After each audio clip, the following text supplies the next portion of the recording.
The nurse collapsed in the hallway and the doctor was holding a gun. But the real question is not why he pulled the trigger. The real question is what he was so desperate to keep buried. At Fort Bellamy Military Medical Center in Norfolk, Virginia, the walls were lined with flags, medals, and promises to care for America's wounded. Every night, nurses walked those bright corridors with coffee in their hands, exhaustion in their bones, and patients' lives balanced on seconds. Claire Harlan was one of them, a trauma nurse who had seen war wounds, blood loss, and broken bodies. But nothing prepared her for the night a decorated hospital director aimed a weapon at her chest. This is a story about courage, corruption, and the price of telling the truth. Watch until the end, like this video, and comment where you're watching from. 3 weeks earlier, Fort Bellamy Military Medical Center still looked like the safest place in Norfolk. At dawn, the building rose out of the gray Virginia rain, with its glass front catching the first weak light over the harbor. 2 flags moved in the wind outside the main entrance, one American, one navy blue, both snapping hard enough to sound like warning shots. Military police stood beneath the overhang with rifles angled down and eyes always moving. Ambulances came through the east gate. Families came through the front doors. Contractors came through security with badges turned forward. Everyone passed under the same words carved into stone above the lobby: service, sacrifice, care. Claire Harlan had walked beneath those words so many times she no longer looked up at them. She came in through the staff entrance with a paper cup of gas station coffee in one hand and her trauma bag over her shoulder. Rain darkened the sleeves of her jacket. Her hair was pulled back tight not because it looked neat, but because loose hair got in the way of work. The security scanner beeped as she stepped through. The guard at the desk glanced up. "Morning, Harlan. Morning, Sykes. Long one today." Claire took her badge from the reader when the light turned green. "They're all long." Sykes smiled like he had heard that answer before. He probably had. Inside Fort Bellamy, nobody measured time by clocks. They measured it by surgeries, admissions, blood units, death notifications, and whether the coffee in the break room had gone from bad to dangerous. The trauma floor was already awake. A corpsman pushed a wheelchair past the elevator with a sleeping child wrapped in a camouflage blanket. A resident stood outside the radiology desk arguing with a printer that had surrendered sometime during the night. A Navy lieutenant in a neck brace stared at a vending machine as if it had personally betrayed him. Somewhere behind the double doors, a monitor chirped in a steady rhythm. Claire heard the rhythm before she saw the room. That was one of the things people noticed about her. She listened differently. She could tell the difference between a monitor alarming because a lead had slipped loose and one that was announcing a body in real trouble. She could hear fear in footsteps, shock in silence, blood loss in the way a patient answered a simple question. She had learned that in the Army, first in training, then in the back of helicopters, where the air shook so hard words became useless. She had learned to read hands, eyes, skin color, breath. Machines helped. Instinct kept people alive until the machines caught up. She was pulling on her scrub jacket when the trauma bay doors burst open. "Training accident from Little Creek," a paramedic called. "Male 21 Marine blunt abdominal trauma, unstable pressure en route." The stretcher rolled in fast. The young Marine on it looked too pale against the red-soaked sheet. His name tape read Price. His boots were still on laces dark with seawater and blood. His lips had a blue tinge. One hand kept twitching against the rail as if his body was still trying to hold on to something from the accident. Claire moved to his side. "What happened?" "Crush injury during shipboard drill," the paramedic said. "Pinned between equipment and bulkhead. Got him loose in 7 minutes. 7 minutes too many," Claire said. A young nurse, Tyler Briggs, hurried in behind her with gloves only halfway on. He was new to Fort Bellamy, fresh from a civilian hospital in Richmond, still carrying that look new nurses got when they realized military medicine had its own gravity. "Blood pressure is 80/40, Tyler said, reading off the screen. "Heart rate 140. Claire touched the Marine's wrist, then looked at his face. "Pressure is lower now." Tyler blinked. "The cuff just cycled. It's behind him. She peeled back the sheet. Bruising spread across the left side of the Marine's abdomen, ugly and deep beneath the skin. His breathing was fast and shallow. His eyes opened for half a second, unfocused. Claire leaned closer. "Lance Corporal Price, can you hear me?" His mouth moved. No sound. She looked at Tyler. "Call vascular. Tell them we're coming up hot. 6 units ready, Paige Mason." Tyler hesitated. 6 units. We don't have labs back yet." Claire did not look away from the patient. His skin is gray, his pulse is disappearing, and his belly feels like a brick. The labs can take a number. Tyler swallowed and moved.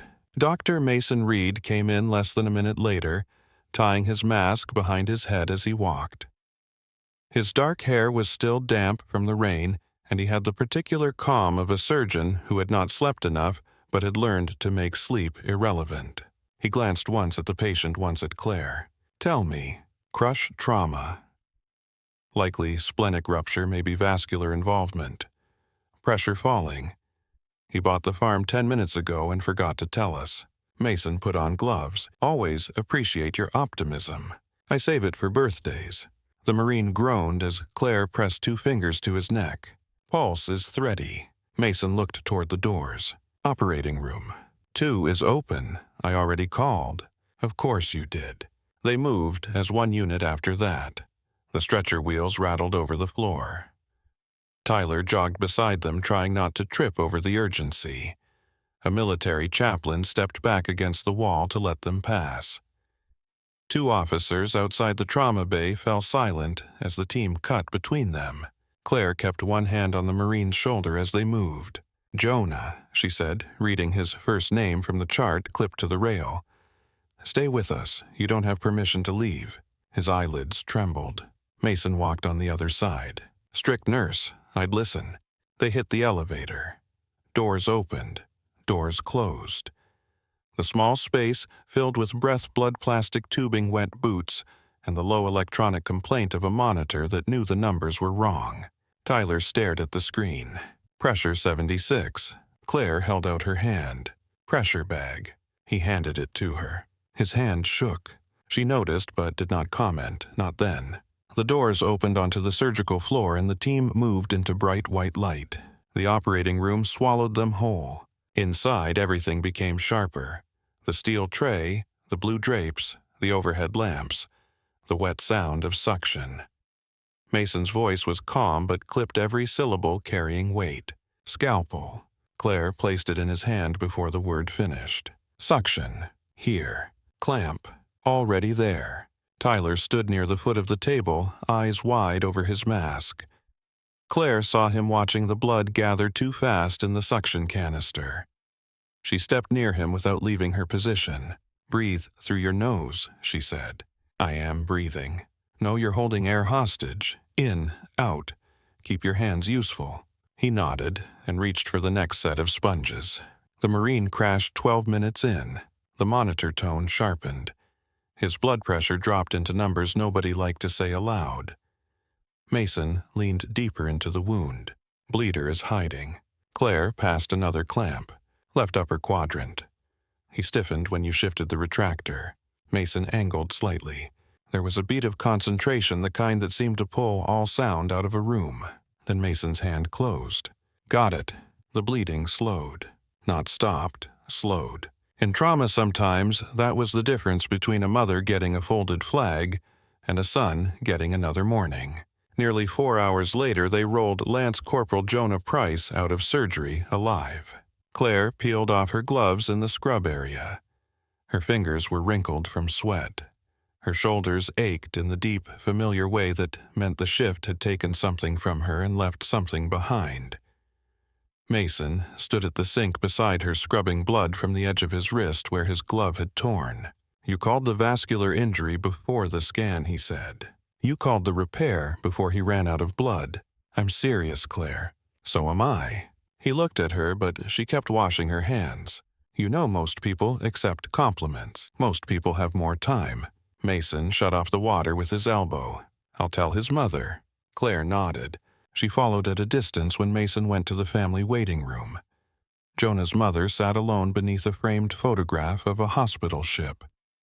She was a small woman in a raincoat, both hands wrapped around a marine dress cap in her lap.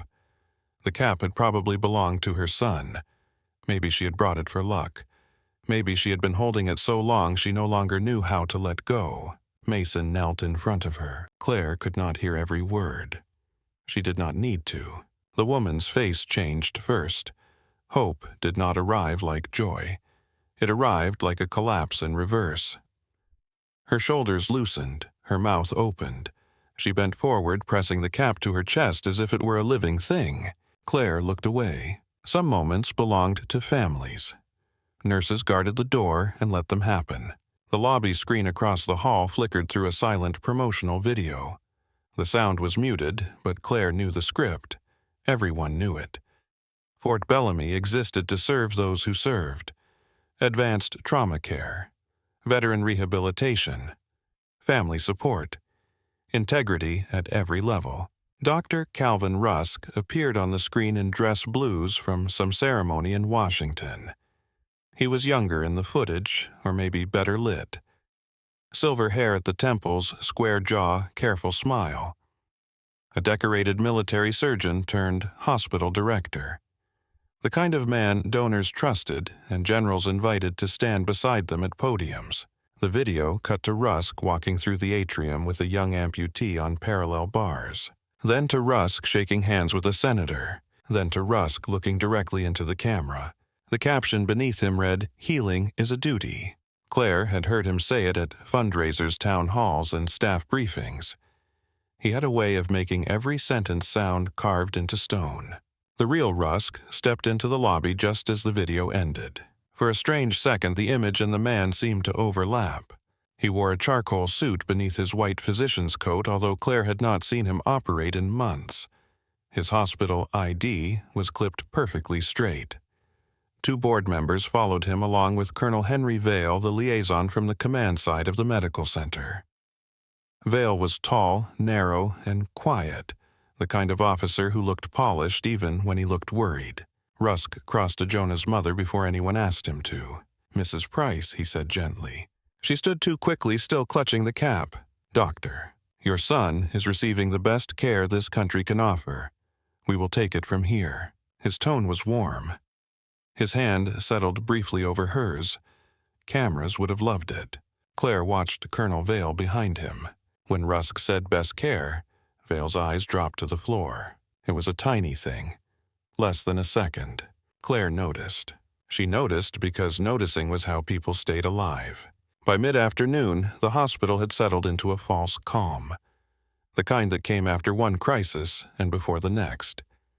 Claire took Tyler with her to the secure supply room because he needed to learn where things were before he needed them with a patient bleeding on a table. The supply room smelled of cardboard antiseptic wipes and cold air from the overworked vent. Shelves climbed the walls. Labels faced outward with military precision. Chest tubes, central line kits, vascular patches, trauma dressings, field transfusion adapters. Claire scanned the shelf, then scanned it again. The space for vascular patch kits was empty. She frowned and pulled up the inventory on the wall terminal.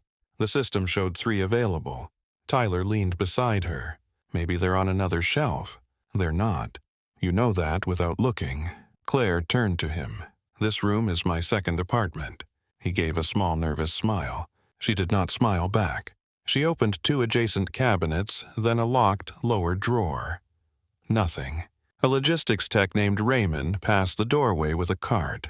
"Ray." He stopped. "Please tell me the vascular kits are being restocked." Raymond made the face of a man who had hoped not to be seen. "Back order. The system says 3. System's optimistic. Jonah Price needed one today." "I know. Then why is the shelf empty?" Raymond looked down the hallway before answering. That was never a good sign. "Budget review." Claire stared at him. "For trauma supplies. It's temporary. Bleeding is usually temporary too, one way or another." Raymond shifted his weight. "Look, Harlan, I just move what they give me." "Who is they?" His mouth tightened. "Ask upstairs." Then he pushed the cart away. Tyler watched him go. "Is that normal?" Claire looked at the empty shelf. No. Her next stop was not on her task list, but Claire had never respected task lists when patients were involved.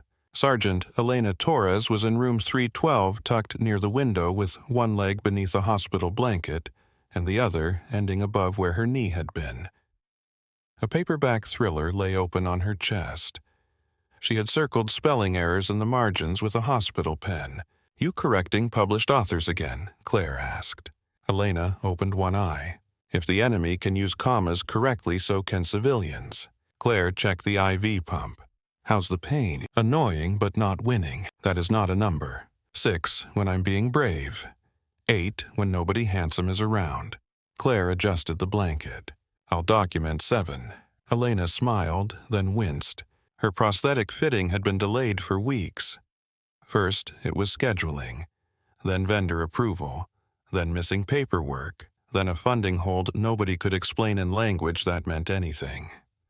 Claire had watched the delays pile up like sandbags around a woman who had already paid too much. She opened Elena's chart on the bedside tablet. Rehabilitation grant status approved. Equipment allocation complete. Vendor delivery confirmed. Claire went still. Elena watched her face. "That bad?" "No. You're a terrible liar for someone who works in medicine." Claire closed the chart. "It says your rehab equipment was delivered." Elena gave a dry laugh. "Maybe it's invisible." Military loves invisible things. Invisible enemies. Invisible paperwork. Invisible common sense. "When was your last vendor appointment?" "Canceled. Again. Some polite man called and said they were waiting on authorization." Claire looked at the tablet.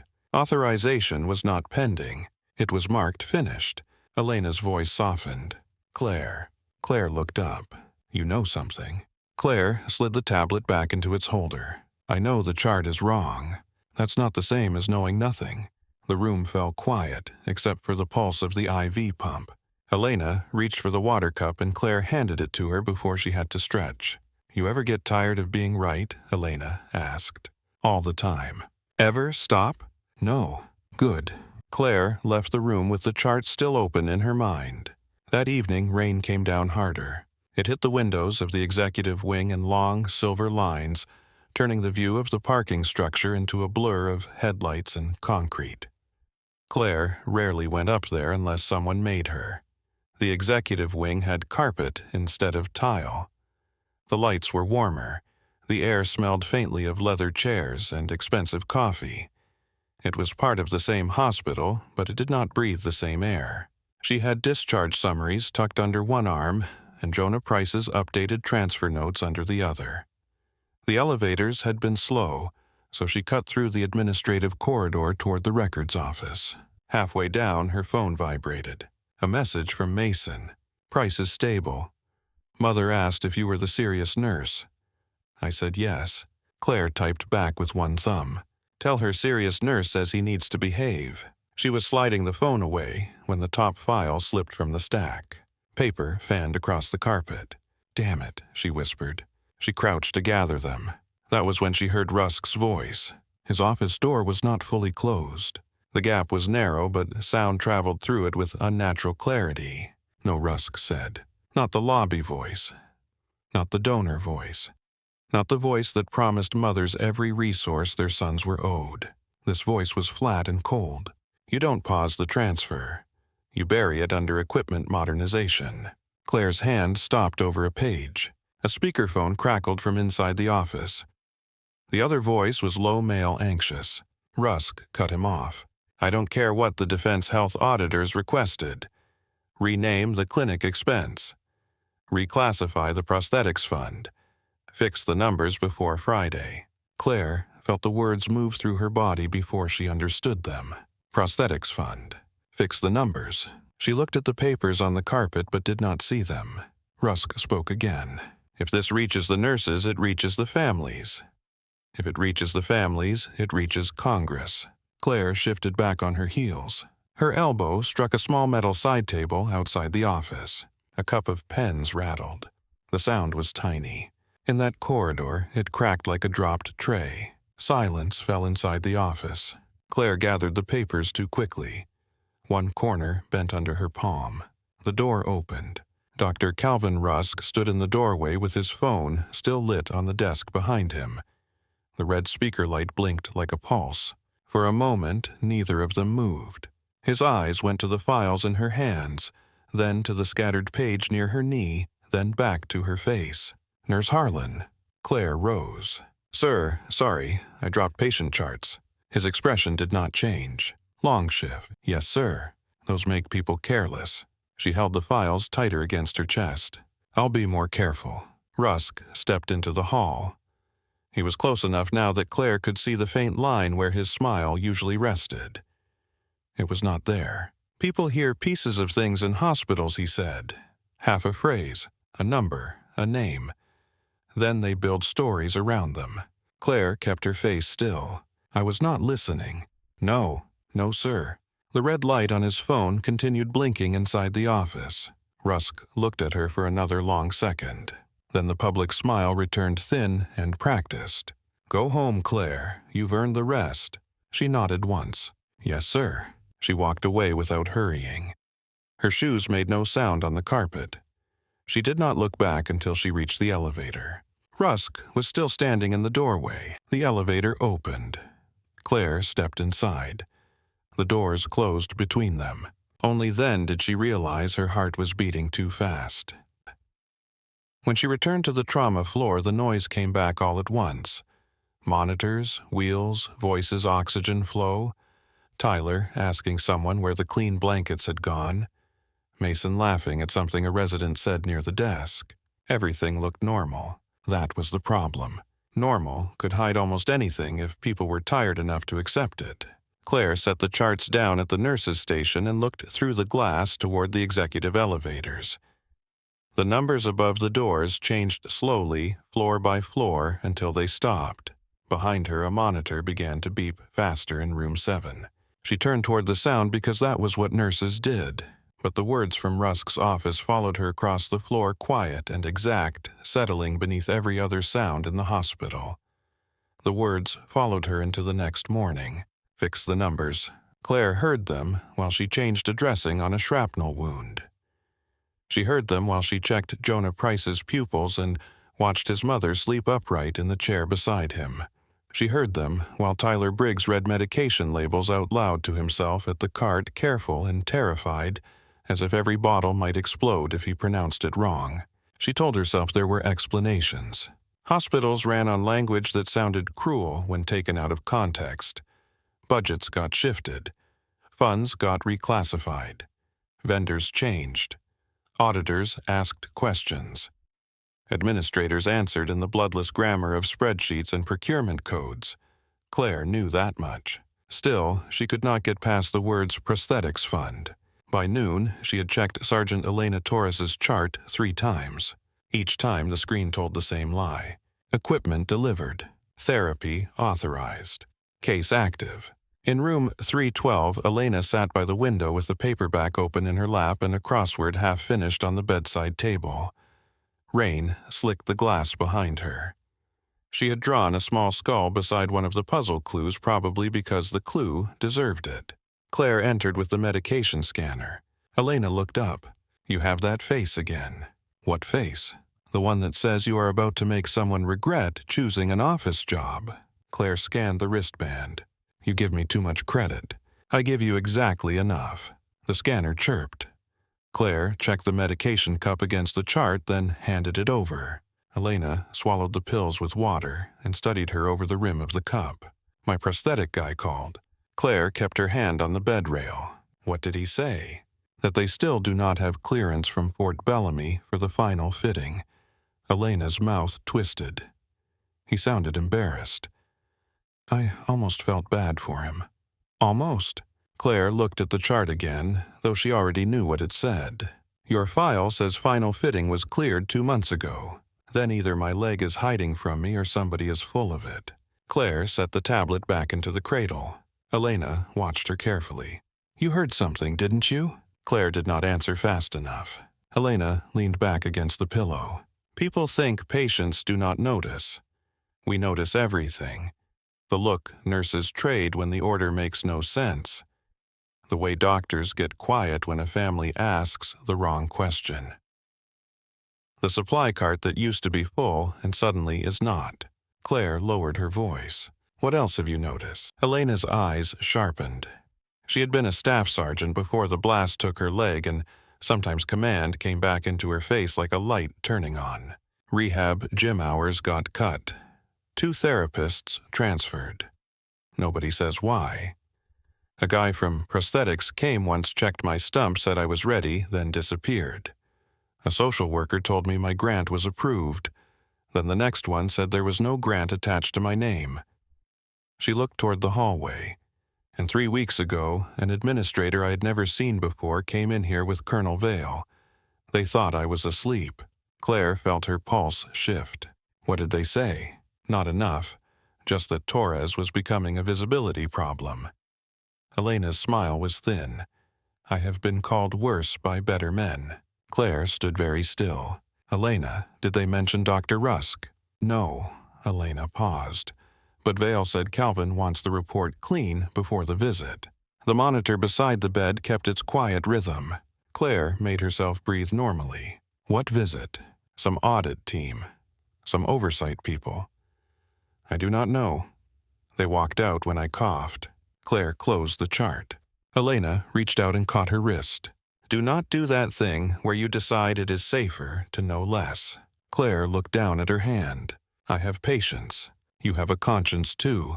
Both are inconvenient. Claire gently pulled free. I am not promising anything. I did not ask for a promise. Elena's voice softened, but the steel stayed in it. Just do not let them make you polite. Claire left the room with that sentence tucked under her ribs. At the nurse's station, Tyler was staring at a computer screen as if it had insulted his family. I think I broke something, he said. Claire came around the counter. What did you do? I was printing discharge education for Commander Ellis, and the printer gave me this instead. On the tray beside him lay an envelope half open with a routing sticker for administration. Tyler had pulled out the top sheet. It was an invoice, large amount, vendor name in block letters, Patriot Mobility Systems. Claire had seen that name in Elena's chart. She picked up the sheet. The invoice claimed delivery of 6 advanced prosthetic socket systems, 2 mobile gait analysis units, and custom limb interface supplies. The receiving department was listed as Fort Bellamy Rehabilitation Services. The delivery date was 8 weeks earlier. Claire looked across the corridor toward the rehab wing. No gait analysis units had arrived. No new prosthetic supplies had been stocked. Elena was still waiting for a fitting that the record said was already finished. Tyler spoke quietly. Is that bad? Claire folded the invoice once. Where did this come from? Mailroom cart. A stack got dropped at the desk. I thought it was patient paperwork. Did anyone see you open it? I do not think so. Claire looked toward the hallway cameras. One dome camera above the medroom pointed at the station. Another covered the elevator. Tyler followed her gaze. Claire. She slipped the invoice under the chart she was holding. If anyone asks, this went back to administration. But it did not. She looked at him. Tyler. He swallowed. Right? It went back to administration. His attempt at calm failed. She could see it in his hands. She lowered her voice. You are not in trouble. That sentence always means trouble is already in the building. Claire almost smiled. You are learning. She made a copy in the medication room with the door shut. The machine hummed too loudly. Every pass of the scanner sounded like a confession. When it finished, she folded the copy and slid it into the inner pocket of her scrub jacket. The original she placed back into the envelope, sealed clumsily enough to look accidental, and sent it upstairs with a pile of routine forms. For the next hour, nothing happened. That was worse than an alarm. Claire went through the motions of the shift. She checked drains. She corrected a resident who had written the wrong dosage. She called radiology twice and got lied to once. Mason found her outside the stairwell just after 4, one hand in her jacket pocket, thumb pressed against the folded paper. He held up 2 paper cups. Coffee that has technically seen a bean. Claire took one. You say the sweetest things. You vanished after lunch. I was working. Everyone here is working. You were working like the walls owed you money. She took a sip and regretted it immediately. This tastes like a lawsuit. Hospital coffee is immune. Mason leaned against the wall. He watched her without pushing. That was one of the reasons Claire trusted him. In an emergency, he pushed hard. Outside one, he knew silence could do more than questions. Claire looked down the stairwell. No one was coming. She pulled the invoice copy from her pocket and handed it to him. Mason read it once, then again. His expression changed slowly. Patriot Mobility Systems. Elena Torres's vendor. This says the equipment was delivered. It was not. You check. I did not have to. The rehab gym has the same outdated units it had last year. Elena still has no final fitting. Her chart says otherwise. Mason looked toward the stairwell door. Where did you get this? Misroaded mail. That is not an answer that helps me sleep. I also heard Rusk on a call last night. Mason's eyes lifted. Claire told him quietly. The executive corridor. The door cracked open. The words, reclassify the prosthetics fund. Fix the numbers. If this reaches the nurses, it reaches the families. Mason listened without interrupting. The lines around his eyes deepened. When she finished, he folded the invoice with careful hands. You need to report this. To who? Compliance. Rusk controls compliance. Inspector General. Military chain of command moves slow when powerful men are standing on the hose. Then outside the hospital, Claire looked through the small window in the stairwell door. A pair of residents passed, laughing about something they would forget in 5 minutes. Outside means auditors, investigators, lawyers, news crews, patients caught in the middle. Mason's voice stayed low. Patients are already in the middle. She hated that he was right. He handed the invoice back. Do not sit on this alone. I am not sitting. Claire. She looked at him. He softened. I know that look. It is the one you had in Kandahar when the generator failed, and you decided anger was an electrical source. That generator came back. You almost passed out fixing it, but it came back. Mason gave a short breath that was not quite a laugh. This is not a generator. No, she said. It is worse. Before he could answer, the stairwell door opened. Colonel Henry Vale stepped in from the hallway and stopped when he saw them. His eyes moved to the paper in Claire's hand. Mason shifted slightly, not enough to be obvious enough to place himself between Vale and Claire. Colonel Mason said. Dr. Reed. Vale's voice was polite.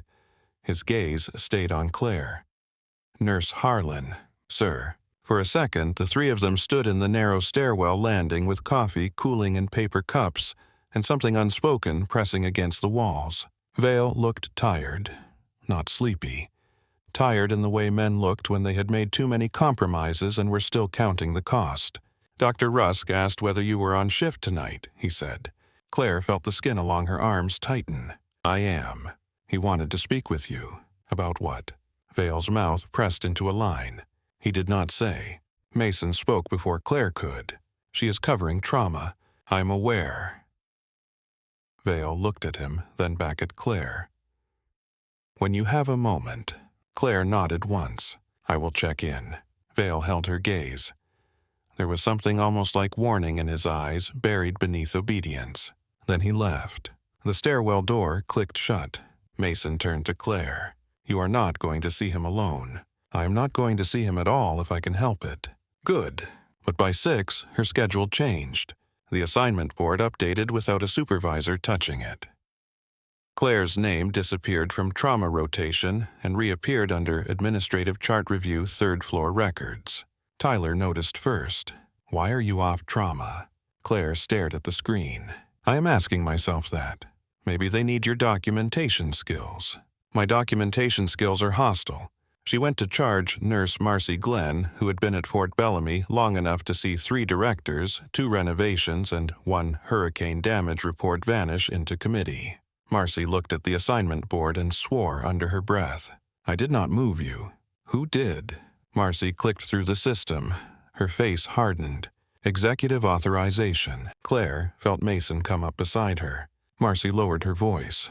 Claire, what did you step in? Claire looked toward the executive elevators. I'm starting to think it was not mud. The 3rd floor records room was windowless and cold. It smelled like toner dust and old decisions. Claire spent 2 hours reviewing discharge summaries that did not need her, while her access to supply procurement records failed 3 separate times, restricted by executive authorization. The message appeared in a small red box, tidy and bloodless. She tried rehab funding. Restricted. Vendor delivery logs. Restricted. Grant disbursement records. Restricted. She sat back and stared at the screen. Somewhere above the ceiling, an air vent clicked on. Her phone buzzed. A message from Mason. "You okay?" She typed back. "Bored." His reply came fast. "Liar." She put the phone face down. At 8:15, a compliance memo landed in her email. Subject protocol boundaries and data access. The message was formal. Her name was spelled correctly. That made it worse. It reminded her that someone had taken time to aim. Nurse Harlan. Recent system activity indicates attempts to access administrative records outside assigned clinical duties. Please be advised that unauthorized review of procurement finance or command-level records may constitute a breach of Fort Bellamy policy. The memo carried no signature at the bottom, only an office title, Executive Compliance. Claire read it twice, then forwarded it to her personal secure archive without thinking. That instinct came from years of military paperwork. If someone wrote it down, keep it. If someone refused to write it down, remember every word. She returned to the trauma floor just before shift change. Tyler was restocking syringes with the intensity of a man diffusing explosives. "You look like you want to throw the computer out a window," he said. There were no windows. Tragic. Claire reached for a chart. Tyler hesitated. "Someone came by looking for you." "Who?" "Administrator. Tall, expensive shoes. Did not blink enough." "Name." He did not give one. Asked if you still had the misdelivered envelope. Claire looked at him. "What did you say?" I said, "What envelope?" Then I dropped a box of saline flushes because apparently I am not built for espionage. Despite herself, Claire smiled. "You did fine. I aged 6 years. Welcome to nursing." He looked toward the elevators. "Is this because of Dr. Rusk?" Claire said nothing. Tyler's face changed. "Oh God, do not say anything to anyone. I was not planning on becoming interesting. That is wise." He leaned closer, voice barely audible. "Claire, are we safe?" She wanted to say yes. The word would not come. Instead, she said, "Stay visible. Stay with people. If something feels wrong, trust it." Tyler nodded, and the fear in his face made Claire angrier than she expected. By 9, Fort Bellamy had gone into night rhythm. Fewer footsteps, lower voices. The lights seemed brighter because the world outside the windows had gone black.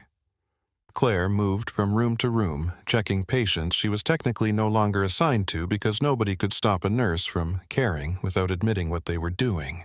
Jonah Price was awake for the first time. His mother sat beside him holding a cup of ice chips. The Marine looked at Claire with the foggy suspicion of a young man who had been unconscious long enough to distrust everyone. "You the serious nurse," he rasped. Claire adjusted his IV line. "I have been accused.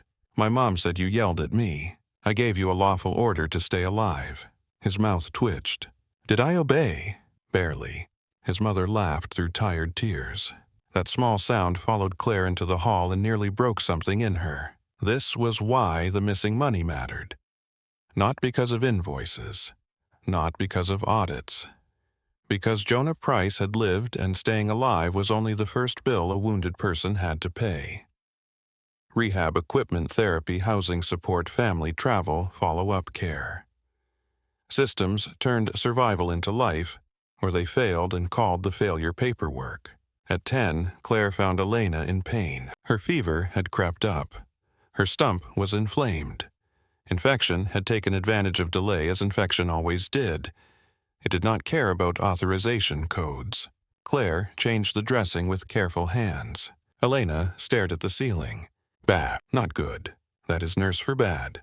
It is nurse for I am going to call infectious disease and annoy them until they move." Elena closed her eyes. "I should be walking by now." Claire's hands paused for half a second. Yes, the honesty slipped out before she could soften it. Elena opened her eyes. Good. I hate when people lie gently. Claire taped the dressing. Elena. If someone asked you to give a statement about delays in your care, would you? To who? I do not know yet. Elena studied her. The joking vanished. You found something. I found enough to know I have not found enough. Elena breathed through a wave of pain. I gave sworn statements after the blast. I gave statements to investigators, doctors, commanders, insurance people, and one idiot captain who asked if I was sure the leg was gone. She looked at Claire. I can give another. Claire squeezed her hand once. Rest. As Claire turned to leave, Elena spoke again. Do not let the uniform fool you. Claire looked back. Whose? Anyone's. The cafeteria was nearly empty. When Claire went down for coffee she did not want. The night staff sat in little islands of exhaustion. A radiology tech slept with his forehead on folded arms. Two corpsmen argued softly over a basketball game. The television above the vending machines played a news segment about defense spending with the sound off. Claire stood at the coffee machine and watched black liquid pour into a paper cup. A woman's voice behind her said, "That machine has been reported to the Geneva Conventions." Claire turned. The woman was in her late 30s or early 40s, wearing a plain navy blazer, dark slacks, and shoes chosen for walking, not being seen. Her hair was pulled back. No jewelry except a watch. Her hospital visitor badge said Dana Whitlock. She held her own coffee like she expected it to disappoint her. Claire said, "If this is about patient satisfaction scores, I am armed with caffeine and no patience."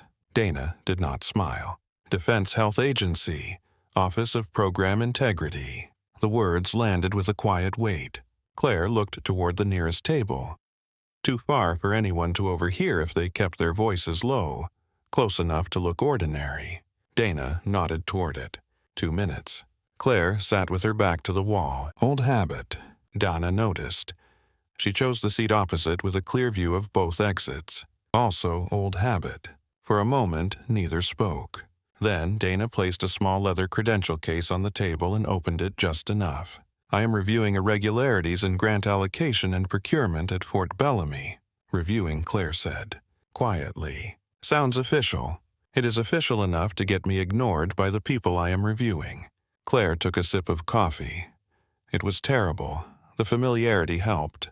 "Why are you talking to me?" Dana's eyes were steady. "Your name appears in 3 access logs connected to records that were modified shortly after you opened them." Claire felt her body go still. "Am I being accused of something?" "No." That was fast. "If I thought you were stealing federal medical funds, I would not start with cafeteria coffee." Claire watched her. Dana continued, "I think you saw something you were not supposed to see. I think someone noticed. And I think files started changing behind you." Claire said nothing. Dana leaned back slightly, giving her space. "Did Dr. Calvin Rusk ever say anything in your presence about fixing numbers?" The cafeteria seemed to quiet around them. Claire looked at the black surface of her coffee. A thin oil slick moved across the top. "How long have you been looking at him?" "Long enough." That is not an answer. It is the only one I can give in a cafeteria. Claire lifted her eyes. "I heard him on the phone. He said to reclassify the prosthetics fund. He said to fix the numbers before Friday." Dana did not write it down. That made Claire trust her a little more. "When?" "Last night." "Where?" "Executive wing. Outside his office." "Did he know you heard?" "Yes." Dana's jaw tightened barely. "Has he approached you since?" "My schedule changed. My access was restricted. I got a memo about protocol boundaries. An administrator asked a new nurse about an envelope that was accidentally routed to us." "What envelope?" Claire hesitated. Dana waited. Claire reached into the inner pocket of her jacket and removed the copied invoice. She slid it across the table. Dana unfolded it. The only visible reaction was a slight narrowing of her eyes. "Patriot Mobility System," she said. "You know them." "I know what they pretend to be." Claire's throat went dry. "Elena Torres never got the equipment." "No," Dana said quietly. "She is not the only one." Claire looked away. Across the cafeteria on the upper balcony outside the officers' lounge, Dr. Calvin Rusk stood beside Colonel Vale. He was looking directly at them. Dana did not turn around. She saw Claire see him. "Do not react," Dana said. Claire brought the coffee to her mouth and took a sip. It burned her tongue. Rusk remained still. Then he turned and walked away. Colonel Vale stayed half a second longer. His face was pale. Then he followed. Dana folded the invoice and slid it back. "Do you have a secure place to put this?" "Yes." "Good. I need a formal statement, but not here. Not tonight unless you can leave with me now." Claire almost laughed. "I have 3 patients unstable, and 1 new nurse who thinks stool softeners are a controlled substance." Dana studied her. "You are in danger." "I work trauma." "That is not what I mean." Claire looked toward the balcony again. Empty now. Dana placed a card on the table and covered it briefly with her hand. "No hospital email. No hospital phone. Use a personal device away from the building. If you decide to talk, send 1 word. Ready." Claire looked at the card, then at Dana. "And if I do not?" Dana's face did not change. "Then I keep digging. But he already knows you are close to something. Silence may not protect you anymore." Claire slipped the card into her pocket. Dana stood and left with her untouched coffee. Claire sat alone until the machine behind the counter hissed steam into the quiet. At 11:30 she found Rusk waiting near the staff locker room. The hall there was narrow and poorly lit, caught between clinical space and administrative storage. The kind of place people pass through without remembering. His white coat was gone. His dress shirt sleeves were rolled to the forearms. For the first time since Claire had known him, he looked less like a portrait and more like a man who had not slept. Nurse Harlan. Claire stopped 5 feet away. "Dr. Rusk, you met someone tonight." "I meet people every night. This one did not need medical care." Claire kept her face neutral. Then she was in the wrong building. A faint smile touched his mouth and disappeared. "You think you understand what you heard?" "I understand enough to ask questions. Questions are not harmless. Neither are missing prosthetics." His eyes sharpened. There it was. The crack. He stepped closer. "Fort Bellamy is not a civilian charity ward. It is a strategic medical asset. It survives because people in my position make choices that nurses never have to see." Claire did not move back. "Patients see them. You think care happens because good people want it badly enough. Care happens because money is moved. Favors are traded. Contracts are negotiated. And powerful people are kept satisfied. Is that what you call theft?" The word landed between them. For a second, he looked genuinely wounded. Then the wound hardened into anger. "I have spent 30 years keeping soldiers alive, and now you are stealing from them." His voice dropped. "You do not know what you are looking at. Then show me." Rusk stared at her. The air vent above them hummed. Somewhere far away, a patient coughed. "You were a good nurse," he said. "Were." Claire heard it. "So were you," she said. Something moved behind his eyes, something old and bitter. Then the polished mask slid back into place. "Transfer out Claire. Take a civilian position. Mason Reed has contacts in Baltimore. You could be gone in a week. You checked that. I protect this institution." "No, you protect yourself." His hand flexed once at his side. For a moment, Claire thought he might grab her. Instead, he leaned closer, voice almost gentle.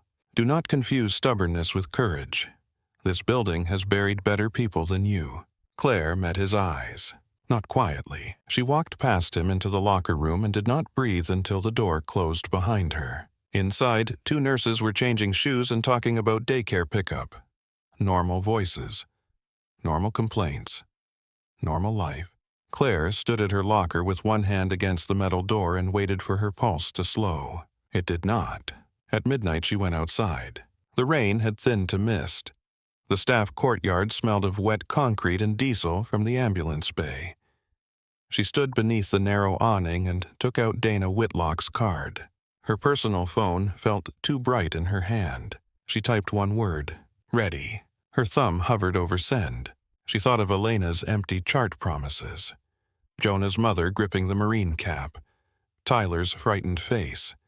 Mason reading the invoice in the stairwell. Rusk saying "were." She sent it. The delivery receipt appeared. For a moment, nothing else happened. Then Dana replied, "Tomorrow night. After shift, East Chapel entrance. Bring copies only. Tell no one you do not trust with your life." Claire read the message twice, then deleted the notification from the screen. She did not delete the message. When she looked up, Colonel Vale stood across the courtyard beneath the opposite awning. He was smoking, though the hospital banned it everywhere on campus. The cigarette glowed briefly in the dark. Rain mist gathered on the shoulders of his uniform jacket. They stared at each other through the thin gray air. Vale took the cigarette from his mouth. "Go home, Nurse Harlan," he said. His voice carried just enough. Claire slipped the phone into her pocket. "Is that an order?" He looked toward the upper floors, where the executive windows glowed above them. "No," he said. "It is a prayer." Then he crushed the cigarette beneath his shoe and went back inside. Claire stayed in the courtyard a moment longer, watching his reflection disappear into the glass doors. When she returned to the trauma floor, the night had deepened. Lights glowed over sleeping patients. Monitors kept time. Somewhere, someone laughed softly and was hushed. The hospital looked peaceful if you did not know how to read it. Claire passed the nurse's station and saw Tyler asleep for half a second over a stack of forms, his pen still in his hand. She took the pen before it rolled off the desk, set it beside him, and pulled a spare blanket from the warmer to drape over his shoulders. Mason came out of room 7, rubbing the back of his neck. "You look like hell," he said. "You always know what to say. It is a gift." They stood together at the counter while the lights reflected off the polished floor. Claire wanted to tell him about Dana's message. She wanted to tell him about Rusk in the hallway, about Vale in the rain, about the word "ready" glowing on her phone like a fuse. But Dana's instruction sat heavy in her mind. Tell no one you do not trust with your life. She trusted Mason with her life. That was the problem. If he knew, he would stand too close to the blast. Mason studied her face. "Claire," she looked at him. "I am handling it." "No one says that when they are handling it." She forced a tired smile. "Then I am mishandling it with confidence." He did not smile back. The elevator at the far end of the hall opened. Dr. Rusk stepped out. He did not approach. He stood there, framed by the elevator light, looking down the long corridor at Claire. Mason turned and saw him.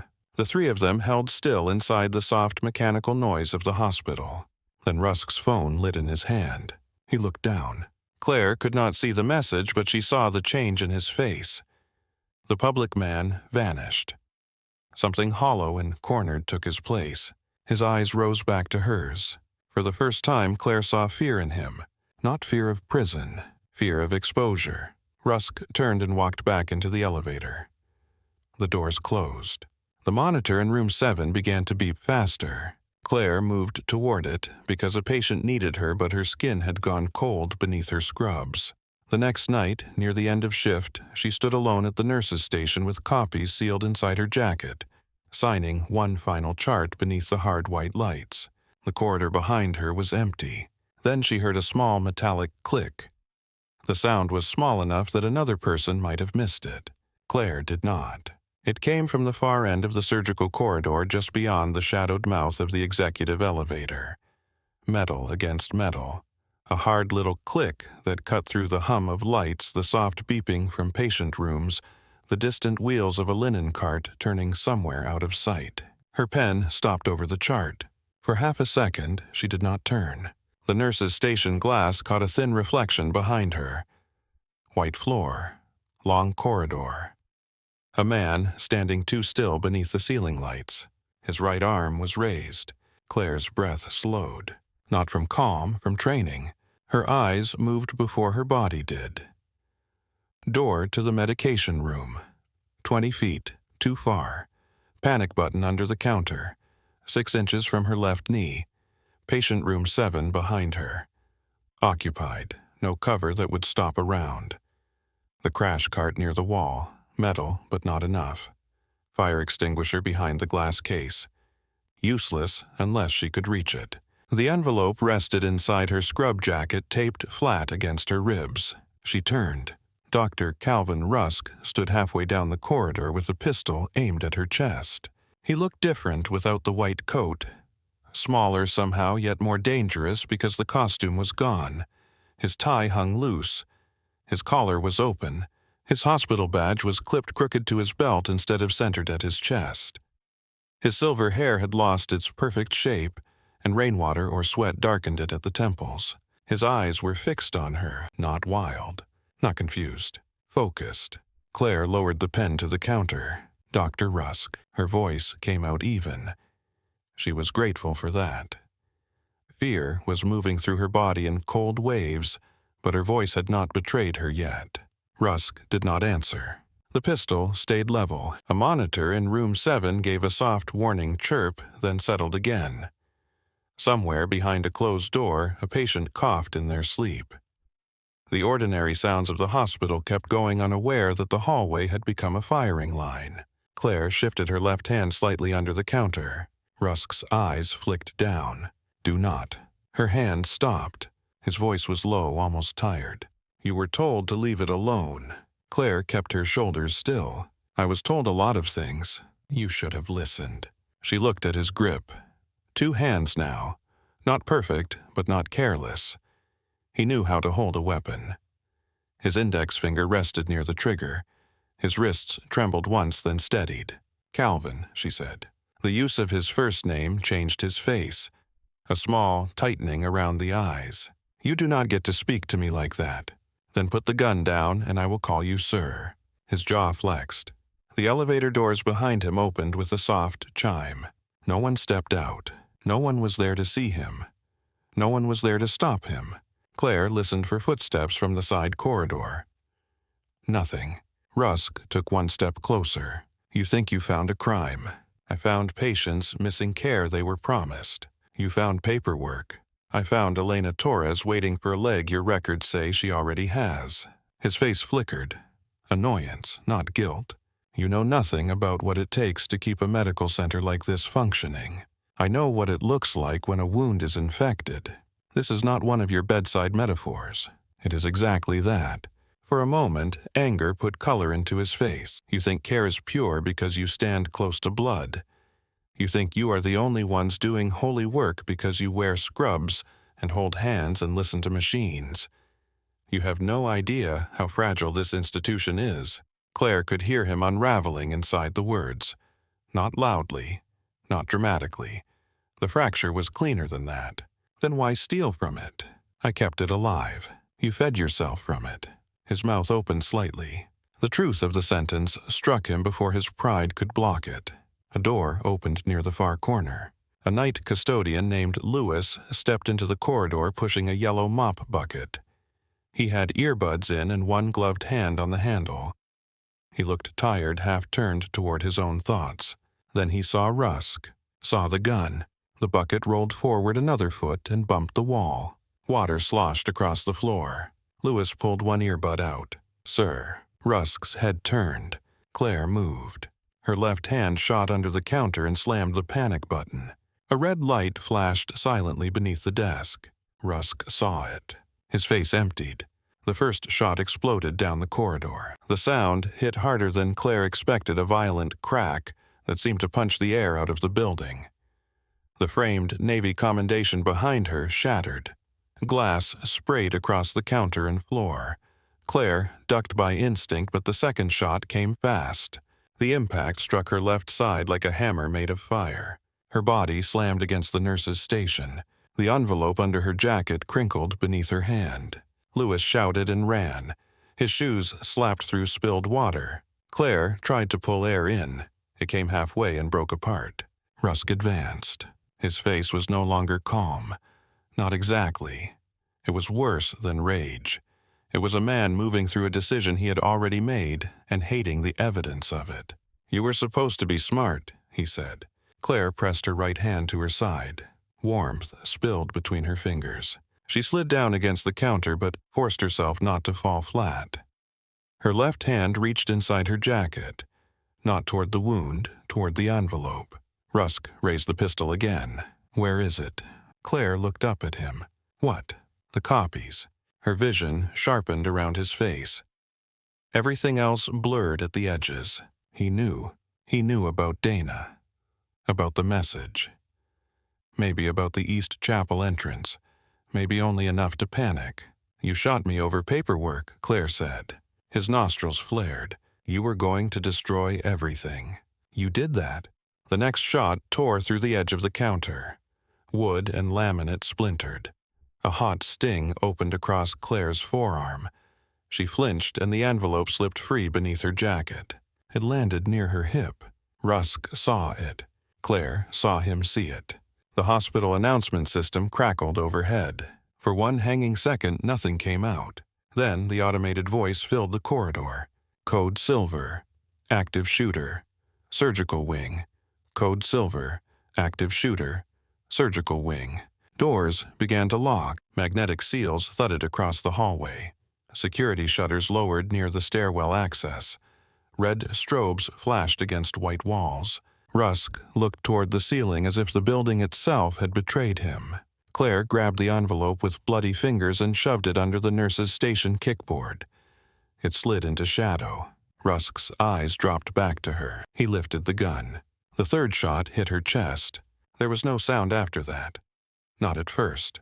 Only pressure. A vast, crushing pressure that lifted her off the floor and dropped her onto her side. The tiles were cold against her cheek. Her mouth filled with copper.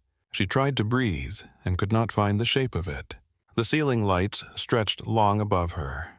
White bars. White fire. Somewhere the alarm repeated itself, but it came from far away now, underwater and distorted. Rusk stood over her. The pistol hung at his side. He looked down at Claire as if he expected her to say something that would explain him back to himself. She wanted to speak. She wanted to say Elena's name. She wanted to say Jonah's name. She wanted to say Mason. Instead, blood moved at the corner of her mouth. Footsteps pounded from the trauma bay. "Claire," Mason's voice. Rusk turned toward it. For a split second, Claire saw fear take full control of his face. Then he ran. His shoes slipped once in the water Lewis had spilled, then caught. He disappeared around the far corner toward the executive corridor. Mason dropped to his knees beside Claire hard enough that one knee slid through the glass. He did not seem to feel it. "Claire, look at me." Her eyes moved toward him. He was there. Mask hanging at his neck. Scrub cap crooked. Hands already pressing against the wound at her side. "Get trauma packs," he shouted. "Now. Lock this wing down. Where is security?" Tyler appeared at the edge of her vision, pale and shaking one hand over his mouth. Mason snapped at him. "Tyler. Pressure on the arm wound. You can fall apart later." Tyler dropped beside her and pressed gauze against Claire's forearm with both hands. "I am sorry," he whispered. Claire tried to move her lips. Mason leaned close. "What, Claire, what?" She dragged one hand across the tile. Her fingers left red streaks. Mason followed the movement. Under the station. He saw the shadowed corner. "The envelope," he said. Her eyes closed once. "Yes." Forget the envelope. Her eyes opened again with sudden force. No. Even dying, she could still give orders with her face. Mason looked at Tyler. "Do not move." He reached under the station with one arm while keeping pressure on Claire's side with the other. His fingers found paper slick at one edge. He pulled the envelope free and shoved it inside his scrub top. "I have it," he said. "Now you stay with me." Claire's body tried to cough. Pain tore through her chest. No air came. Mason saw the change. "Needle decompression kit," he barked. "Now." A surgical nurse slid to the floor beside him with the kit already open. Mason tore the package, found the landmark, and drove the needle into Claire's chest with practiced speed. Air hissed out. Claire's next breath came broken, shallow but real. "Good," Mason said. "That is good. Stay angry. I know you can do that." The corridor had become motion. 2 security officers moved past with weapons drawn. A military police sergeant shouted into a radio. Patient doors stayed locked. Behind one small window, a frightened face looked out and vanished when a nurse pulled the curtain closed. A trauma board hit the floor beside Claire. "On my count," Mason said. 1, 2, 3. They lifted. Pain detonated through her body. The lights swung overhead as they moved her onto the board, then onto a gurney. Mason climbed onto the lower rail, still pressing both hands into her side as the wheels started rolling. The corridor rushed backward. White walls. Red strobes, faces, a smear of broken glass. The plaque above the nurse's station came into view for half a second. Honor, duty, care. Then the operating room doors burst open, inside or two. The room was already being stripped and reset. Someone cut Claire's scrub top from collar to waist. Cold air hit skin wet with blood. Hands moved across her body, searching, pressing, assessing. A mask covered her mouth and nose. The smell of plastic and oxygen filled her head. Mason stayed at her side. Another Surgeon Commander Elise Hart stepped in with sterile gloves held high. "Mason," she said sharply, "you are too close to this. Then move faster than me." Mason. He looked at her once. Whatever she saw in his eyes ended the argument. Fine, Hart said. "You assist, I lead. Lead fast." Claire heard pieces. Blood pressure falling. Chest wound. Possible hemothorax. Get more suction. O negative on pressure bags. Call vascular. Call thoracic. Her vision pulsed in and out. Mason's face appeared above her masked now. His eyes were the only part she could see. Focused, furious, afraid. "You are not dying in my room," he said. She wanted to tell him it was not his room. She wanted to tell him not to make promises. The anesthesiologist leaned over her. "Claire, we are putting you under." She tried to shake her head. "The envelope." Mason seemed to understand. "It is safe," he said. "I swear." The drugs moved in like dark water. The room stretched. The beeping beside her sped up, then slowed. A voice said pressure is dropping. Another said I cannot get a pulse. Mason's voice cut through everything. "Start compressions." Hands pressed down on her chest. Pain vanished into distance. The monitor tone flattened into one long sound. For a moment, Fort Bellamy disappeared. No lights, no voices, no rain, no body. Then a shock tore through her. Clear. Her body jerked. Silence. Again. Clear. Another violent lift. The line stayed flat. Mason's hands were bloody to the wrists. Hart's voice remained controlled but tight. "Come on, Claire." A nurse called out the seconds. Mason stared at the monitor as if hatred alone could restart a heart. "Claire," he said low and fierce, "you do not get to leave us with him still breathing." The third shock hit. A blip appeared. Then nothing. Then another. Small, stubborn. A rhythm returned in broken pieces. Someone exhaled. "We have a pulse." Mason closed his eyes for less than a second.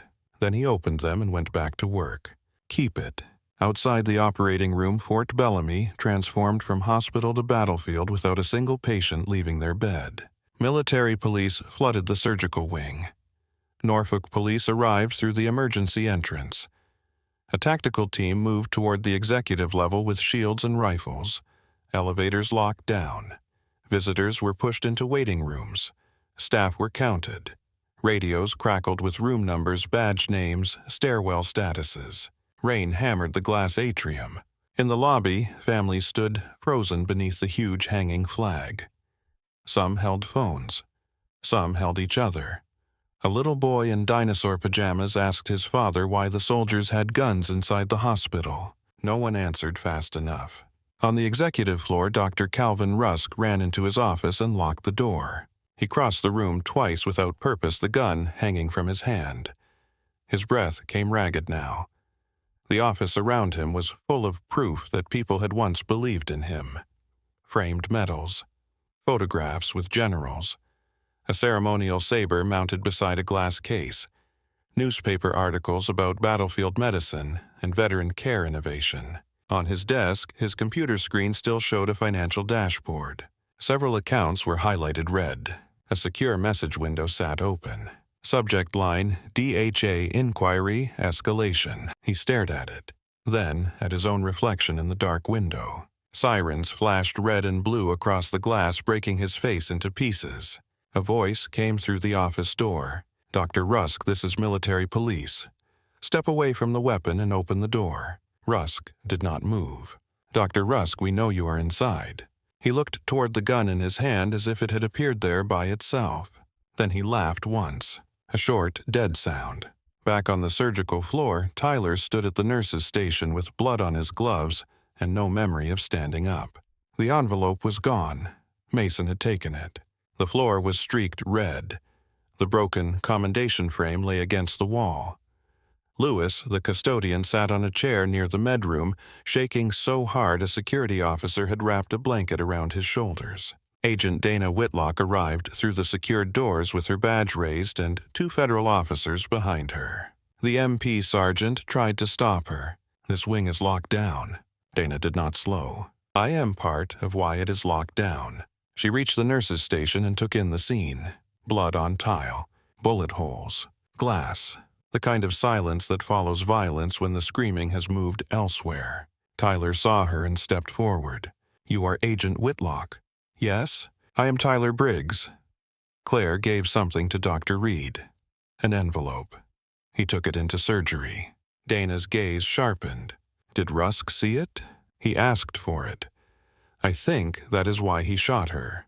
Dana looked down at the blood on the floor. Her face did not change, but something in her eyes hardened past anger into certainty. Where is Reed?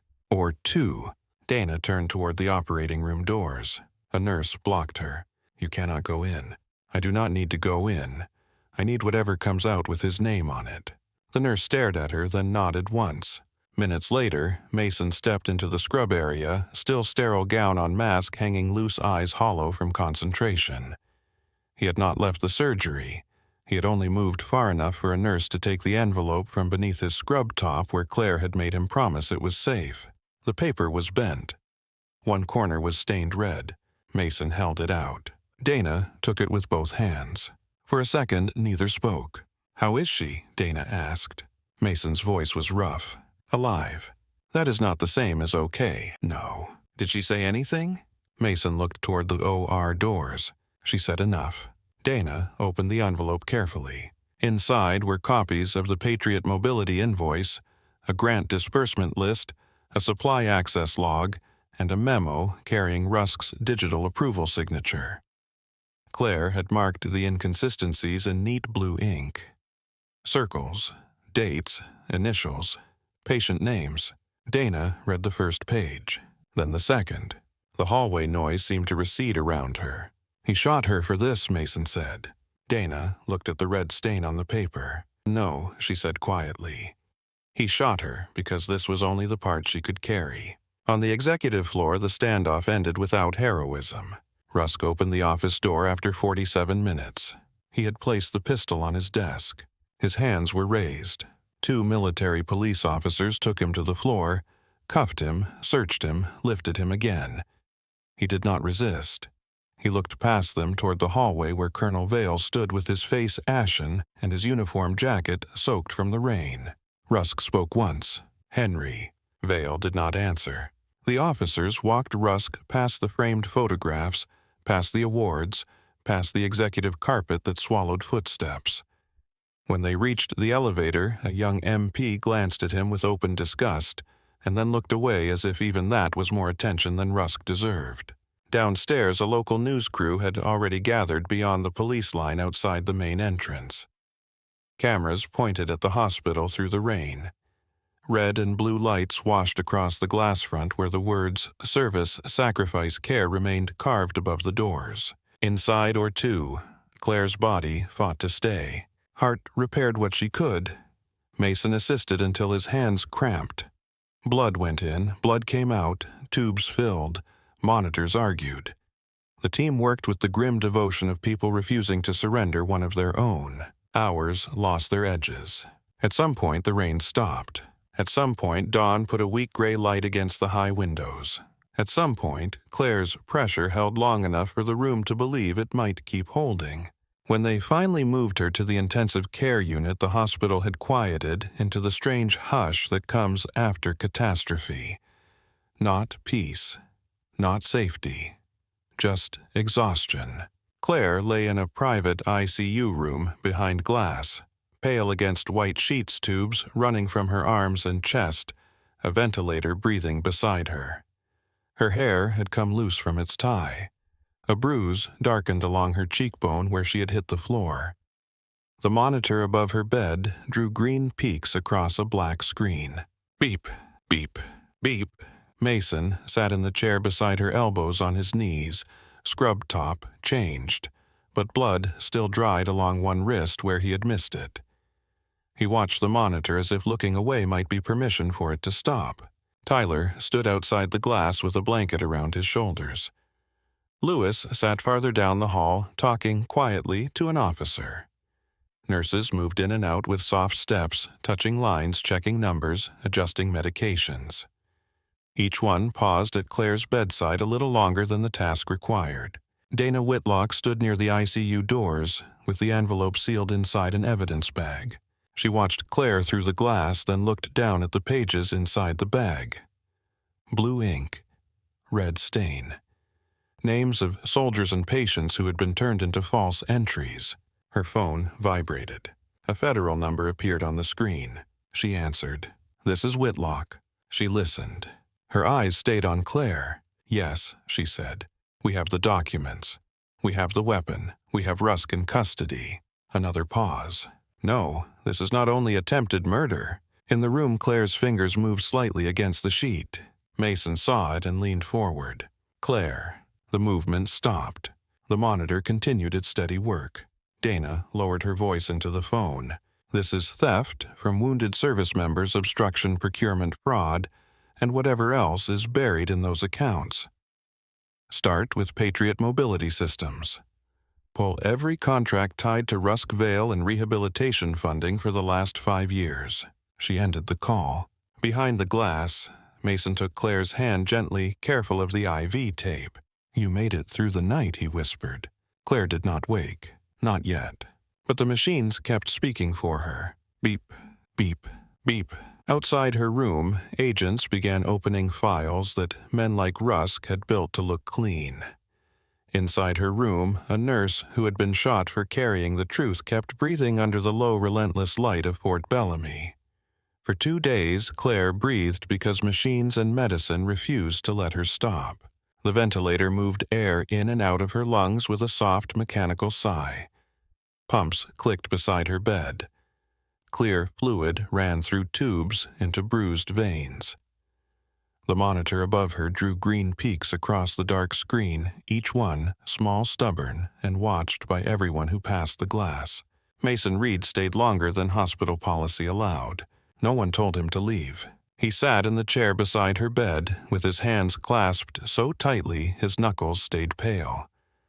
When nurses entered, he stood back.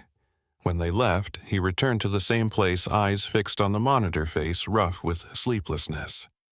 A paper cup of coffee sat on the windowsill untouched and cold. Someone had brought him a sandwich. He had taken one bite and forgotten the rest. On the third morning, rain tapped against the ICU windows. The sound was gentle, almost polite, nothing like the hard storm that had swept through the hospital the night Rusk fired the gun. Claire heard it before she understood where she was.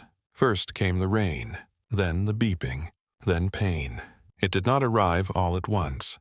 It rose through her slowly like heat under a door. Her chest felt packed with wet cement. Her side burned beneath layers of dressing. Her throat was raw. Her mouth tasted of plastic salt and something metallic she could not swallow away. She opened her eyes. The ceiling above her was a grid of pale tiles. One tile near the corner had a gray mark shaped like a crooked thumbprint. She stared at it because it was easier than moving. A chair scraped. Then Mason was beside her. "Claire." His voice broke on her name.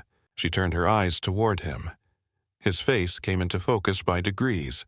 Dark stubble along his jaw. Red veins in his eyes. Hair crushed on one side from sleeping badly in a chair. He looked older than he had 3 days ago, though Claire could not yet remember why 3 days mattered. She tried to speak. Nothing came out. Mason reached for a cup with a straw and held it to her lips. "Small sip. Do not argue with me yet. You can start again later." The water was lukewarm. It was the best thing she had ever tasted. Her voice returned as a scrape. "Rusk." Mason's jaw tightened. "In custody." She closed her eyes. The hallway came back in fragments. The click. The pistol. Lewis and the mop bucket. The first shot breaking glass. The envelope sliding under the nurse's station. Mason shouting her name. White lights racing above her. Her heart rate climbed on the monitor. Mason looked up at it, then back at her. Breathe slow. She tried. Pain grabbed her ribs and held. Did he kill anyone? No. The word left Mason quickly, as if he knew she needed it more than anything else. No one else died. Claire stared at him. A tear slipped sideways into her hair before she could stop it. She hated that tear. Mason saw it and pretended not to. Lewis is shaken but okay. Tyler is pretending he is fine, which means he is not fine at all. Elena threatened to roll herself down here if we did not give her updates. She is also not fine, but she is louder about it. Claire made a sound that might have been a laugh if her chest had allowed it. Pain punished her for trying. Mason leaned closer. You were hit 3 times. Side chest arm. The chest wound caused a collapsed lung. You arrested in the OR. We got you back. She watched him say it. The words were clinical. His eyes were not. How long? 3 days. She looked toward the glass wall of the ICU room. Beyond it, 2 military police officers stood near the pod entrance. Their rifles were angled down. A woman in a navy blazer spoke quietly with a man in a federal windbreaker. Claire recognized the woman before the name came. Dana Whitlock. The envelope. Claire's fingers twitched against the sheet. Mason saw the movement. She has it. Claire swallowed. Her throat burned. Safe. Evidence bag. Federal agents. More security than the nuclear codes. Her eyes closed again, not from sleep, but from the weight leaving one part of her and settling on another. Mason's voice softened. You got it out. Claire opened her eyes. At what price? He had no easy answer. Outside the room, Dana Whitlock looked through the glass and waited. She did not enter that morning. She watched long enough to see Claire awake, then nodded once to Mason and walked away. It was not indifference. Claire understood that later. Dana knew the difference between a witness and a patient. She knew the patient had to survive before the witness could speak. The investigation did not wait for Claire's strength to return. It spread through Fort Bellamy like dye through water. Federal agents sealed the executive offices. Military police guarded file rooms. Procurement staff were escorted to conference rooms and asked questions with recording devices on the table. Computers disappeared into evidence boxes. Storage closets were opened. Off-site vendors were contacted. Bank subpoenas moved faster than rumor. By noon, the hospital had 2 faces. In patient rooms, nurses checked vitals, changed dressings, lifted bed rails, delivered meal trays, and whispered reassurance to families. In administrative corridors, agents photographed documents and carried out hard drives. The same building healed and confessed at the same time. Claire learned this in pieces. Mason told her what he could. Marcy Glenn filled in what Mason would not. Tyler came once and stood near the foot of the bed like he expected the floor to give way beneath him. He wore clean scrubs, but his eyes still looked trapped in the hallway. Hey, Claire rasped. Tyler straightened too fast. Hey, you look better. Mason, seated beside the bed, looked at him. Do not lie to the patient. Tyler looked stricken. Claire saved him with a whisper. I look alive. That Tyler said pointing weakly is what I meant. He shifted from one foot to the other. His hands were clenched behind his back. Claire watched him. You did good. His face changed. I froze. You pressed the wound. After Dr. Reed yelled at me. You listened. That counts. Tyler looked at the floor. I saw him standing there. I saw the gun. I kept thinking it had to be something else. Claire knew that feeling. The mind offering safer words for impossible things.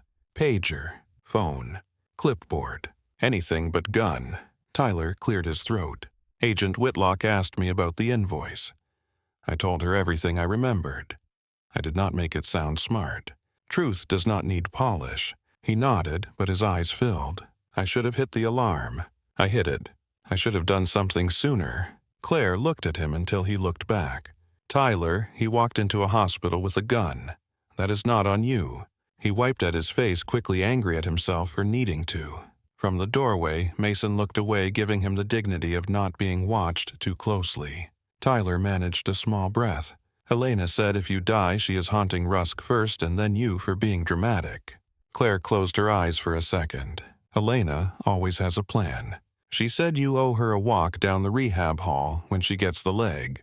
Claire opened her eyes. Tell her I am not getting out of it. I will. He left with his shoulders a little straighter than when he entered. That evening, Dana came in. She wore the same navy blazer, though now it had a crease at the sleeve. Her hair was pulled back. Her visitor badge had been replaced by a federal credential clipped to her belt. She carried no folder at first, no notebook in her hand. That was deliberate.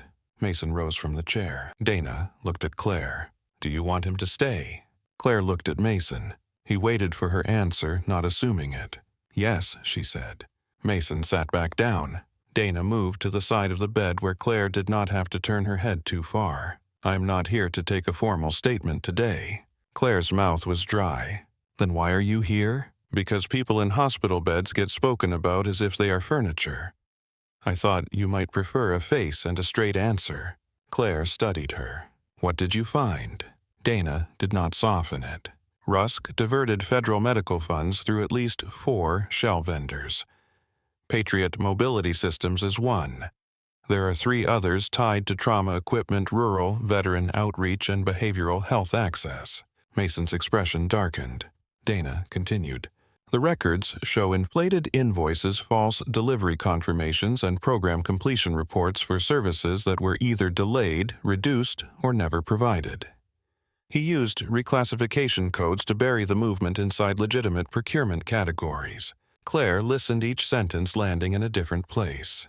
Prosthetics, she whispered. Yes. Elena. Yes. How many patients? Dana looked toward the monitor, then back to Claire. We are still counting.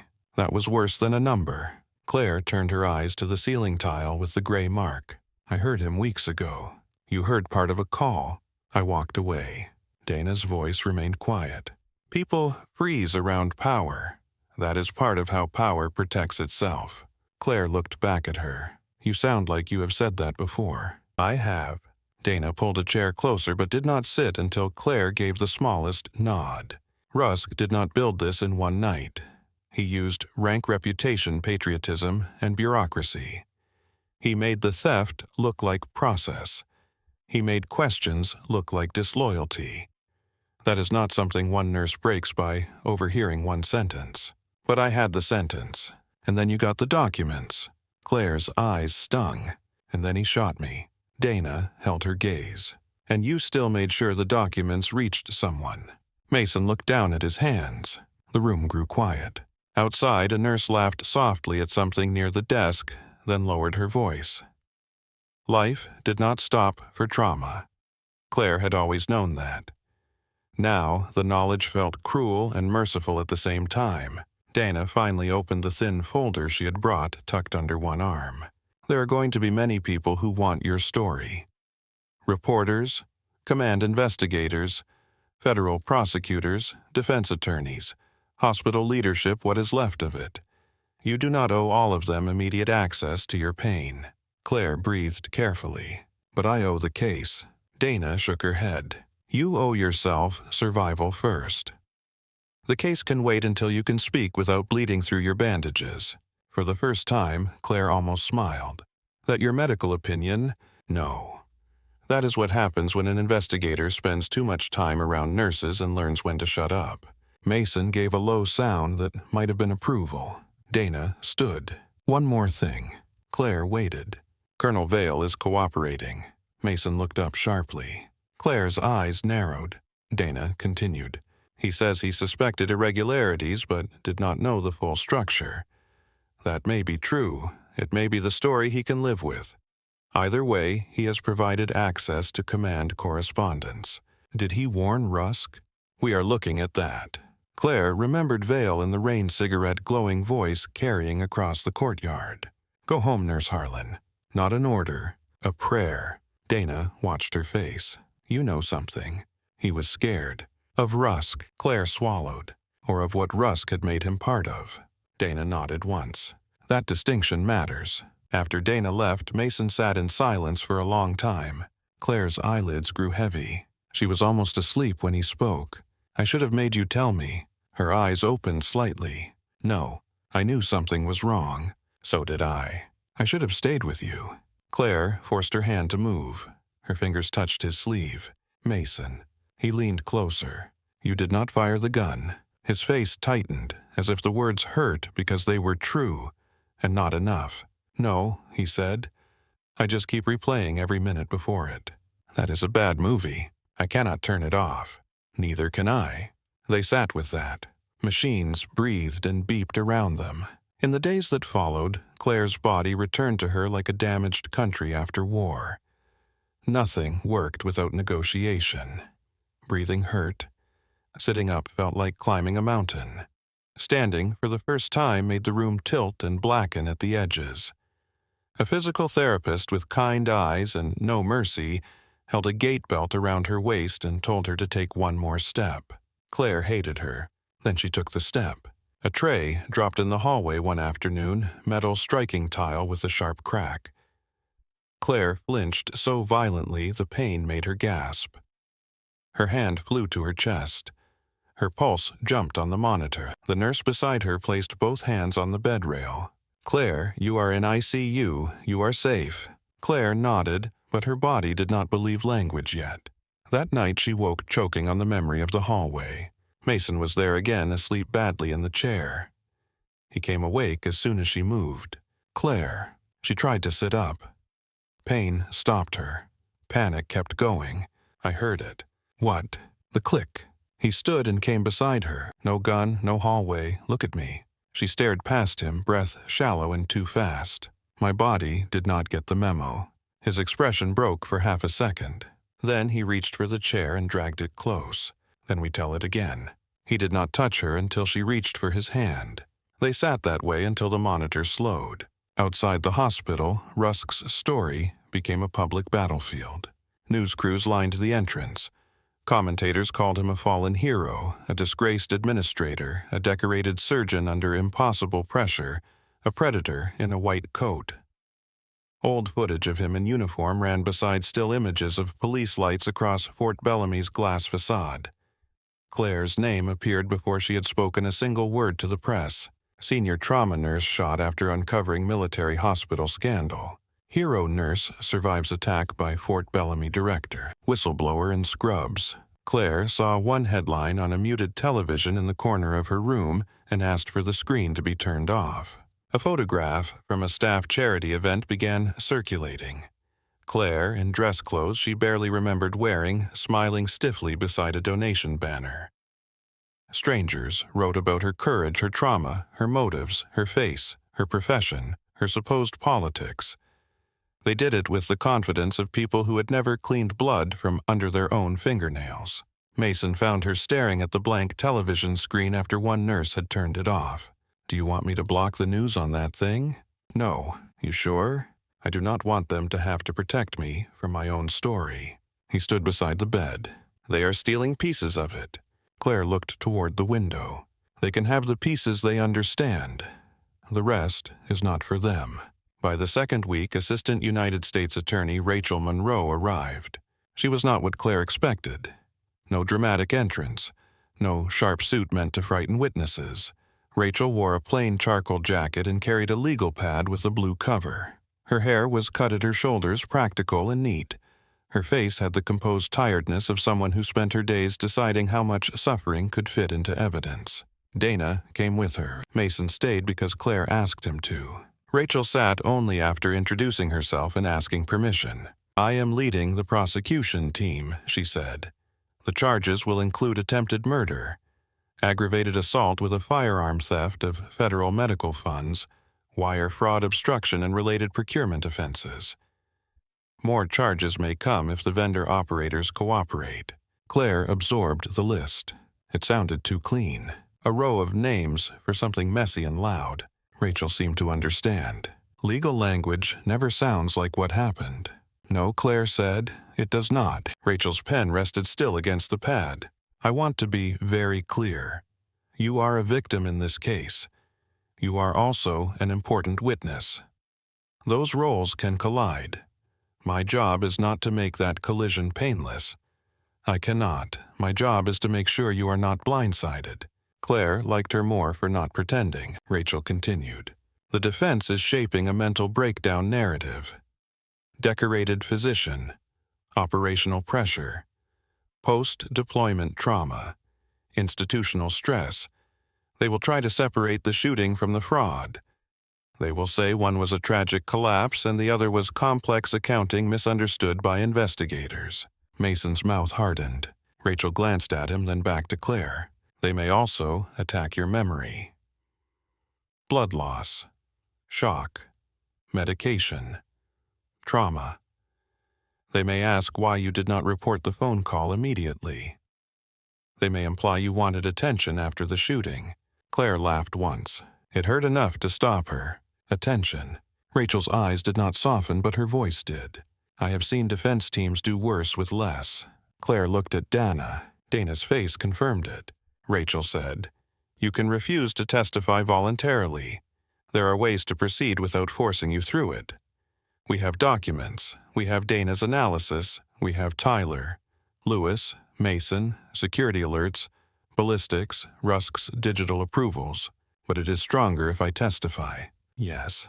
The honesty sat between them. Claire asked, "If I do not, what happens?" Rachel folded her hands. He still faces a serious case, but the jury may never fully understand why he aimed at you. Documents show theft. Ballistics show violence. You connect motive to fear. You show them the moment Power stopped hiding behind paperwork and picked up a gun. Claire turned her head slightly toward the window.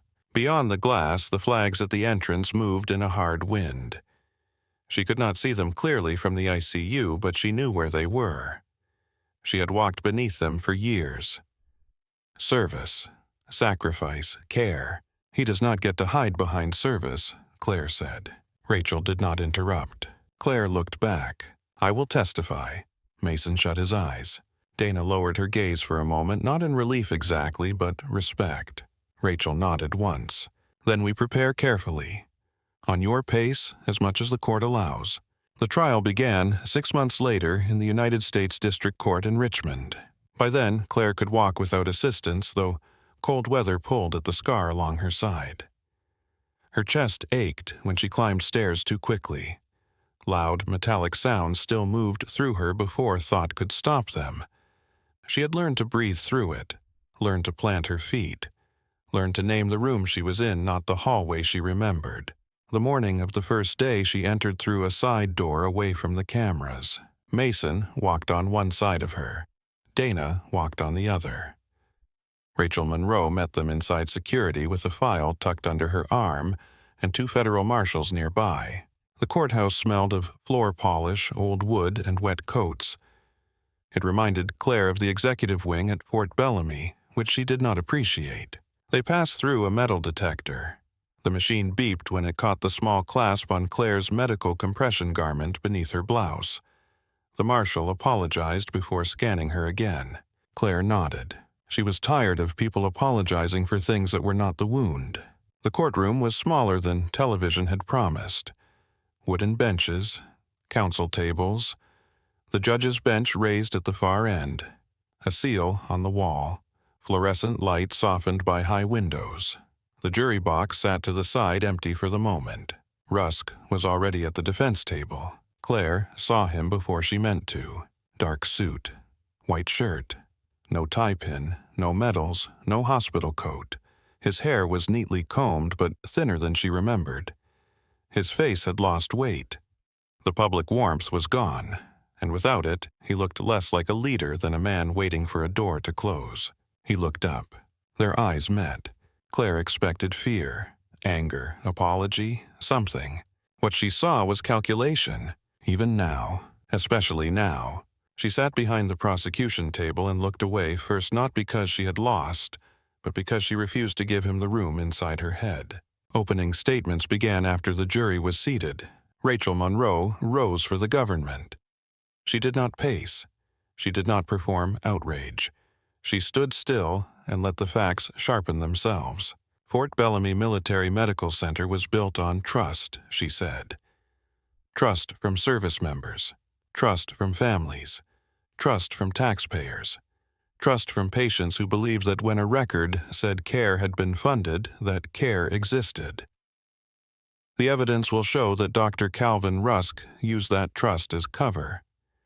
He moved money meant for wounded service members into false vendors and hidden accounts. When a nurse named Claire Harlan came close to exposing him, he did not correct the records. He loaded a gun. The courtroom went very still.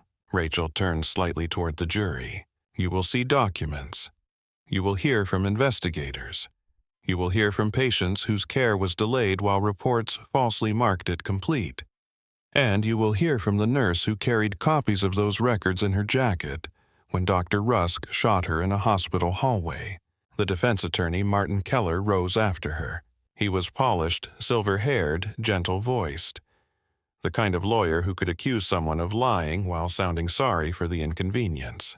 He told the jury that Dr. Rusk had served his country for decades, that he had saved lives in combat hospitals, that Fort Bellamy's budget system was complex, that the government had mistaken administrative chaos for criminal intent. Then he turned to the shooting. There is no dispute that a terrible act occurred, Keller said.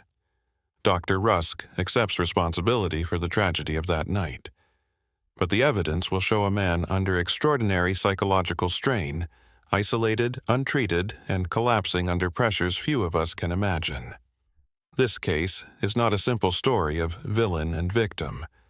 It is a story of a broken system breaking a man who had once devoted his life to healing. Claire sat without moving. Mason leaned closer, voice barely audible. Breathe. She had not realized she was holding her breath. The first days were built from documents. Bank officers testified. Contracting specialists testified. A digital forensics analyst walked the jury through deleted files recovered from Rusk's administrative computer. Screens displayed transfer chains that looked clean at first glance and rotten when Dana explained them.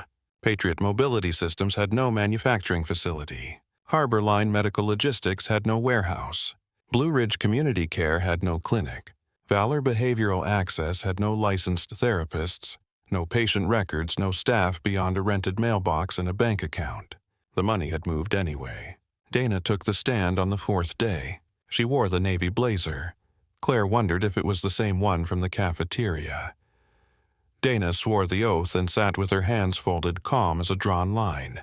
Rachel guided her through the investigation. Dana explained shell vendors without jargon. She described reclassification codes as camouflage, not confusion. She showed how funds meant for prosthetic care were moved into modernization expenses, then invoiced through Patriot Mobility, then transferred again into accounts linked to Rusk through a former aide. Keller tried to pull her into the weeds. Agent Whitlock, are you aware that military medical procurement often involves reclassification? Yes. So, reclassification is not itself evidence of fraud. No. Funds may be moved across categories for legitimate operational needs. Yes. Keller looked pleased. Dana waited. Rachel looked down at her notes, hiding what might have been a smile. Keller continued. So it is possible these transfers were part of normal administrative flexibility. Dana turned slightly toward the jury. Normal flexibility leaves equipment services or documented patient care at the end of the trail. These transfers left none of those. They left false delivery confirmations and accounts controlled by people connected to Dr. Rusk. Keller's smile thinned. Your conclusion. My evidence-based conclusion. He moved on. Sergeant Elena Torres testified the next morning. She entered with a cane and a prosthetic leg that clicked softly against the floor. Claire watched her cross the courtroom slowly, every step deliberate. Elena wore a dark suit jacket over a white blouse. Her hair was pulled back. Her expression dared anyone to pity her. Rachel asked about her service, her injury, her care plan, and the delay. Elena answered plainly. I was told funding was approved. Then I was told authorization was pending. Then I was told a vendor had delivered equipment. But I had no fitting, no socket, no gate work, and no timeline. Rachel showed her the false completion report. Have you seen this before? Elena looked at the screen. No. What does it say? That I received advanced prosthetic support and completed the first mobility phase. Was that true? Elena looked at the jury. On paper, I was walking. In real life, I was sitting in a room trying not to lose the rest of myself. No one moved. Even Keller handled her carefully. He suggested delays happened in any large medical system. Elena agreed. Delays happen, she said. Fraud also happens. One does not excuse the other. When she stepped down, Claire felt something in the courtroom shift. The case had stopped being lines on a screen. It had a gait, a cane, a voice. Then it was Claire's turn. Rachel found her in the witness waiting room before the bailiff called her name. Claire sat with her hands folded in her lap. Mason stood near the wall, pretending not to watch her too closely. Dana looked through a file. Elena sat nearby, cane between her knees. Rachel crouched slightly to meet Claire's eyes. "You do not have to be perfect." Claire nodded. "I know. You can say you do not remember if you do not remember. I know. You can take your time." Claire looked at the closed door. "I know." Rachel studied her, then stood. The bailiff opened the door. Claire Harlan. The hallway felt too narrow on the way in. The courtroom turned toward her. Claire kept her eyes on the witness stand. Not on Rusk. Not on the gallery. Not on the cameras that were not allowed inside but somehow still felt present. She reached the stand, raised her right hand, and swore to tell the truth. The whole truth. Nothing but. The words sounded simple until they entered her body. Rachel began with the easy questions. Name. Profession. Training. Years at Fort Bellamy. Former Army flight medic. Senior trauma nurse. Duties in the surgical and trauma wing. Claire answered steadily. Her voice sounded thinner than she wanted at first, then stronger as facts gave her footing. Rachel asked about Lance Corporal Jonah Price. Claire described the trauma arrival, the empty vascular supply slot, the inventory that claimed supplies existed when they did not. She asked about Sergeant Torres. Claire described the chart marked complete, the equipment that had never arrived, the delay that had turned into infection. Then Rachel asked about the night outside Rusk's office. Claire saw the rain again, the carpet, the scattered charts, the red speaker light blinking. She told the jury what she heard. He said to bury the transfer under equipment modernization. He said to reclassify the prosthetics fund. He said to fix the numbers before Friday. Rachel asked, "Did Dr. Rusk know you were there?" "Yes." "How?" "I knocked a pen cup off a side table. He opened the door." "What did he say?" "He told me long shifts make people hear things incorrectly." A juror in the second row wrote that down. Rachel let the silence hold. Then she moved to the night of the shooting. Claire's hands stayed folded, but beneath the stand her fingers pressed into her palm. "I was at the nurse's station signing final charts. I had copies of the documents in an envelope inside my jacket. I planned to give them to Agent Whitlock after shift." "Where was the meeting to occur?" "The East Chapel entrance." "Did you make it there?" "No." Rachel's voice softened. "What happened?" Claire looked at the jury. "I heard a click. The courtroom seemed to lean in. I saw him first in the reflection. Dr. Rusk was standing in the corridor with a gun pointed at me. Did he say anything?" "He told me I should have stayed out of the numbers." Rachel paused. "What did you do?" "I tried to keep him talking. I looked for exits. I reached for the panic button." "Did you press it?" "Yes." "What happened then?" "He shot at me." The first sentence was the hardest. After that, the memory came in a line she could walk. She described the glass breaking, the pain in her side. Lewis coming into the hallway. The alarm. Rusk demanding the copies. The envelope slipping under the nurse's station. The shot to her chest. The floor against her cheek. Mason's voice. She did not dramatize it. She did not need to.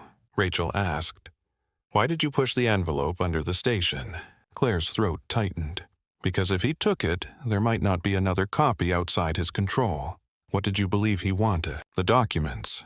"And why did you believe he wanted them?" Claire looked at Rusk for the first time since taking the stand. He stared straight ahead. "Because they showed what he had done." Rachel stepped back.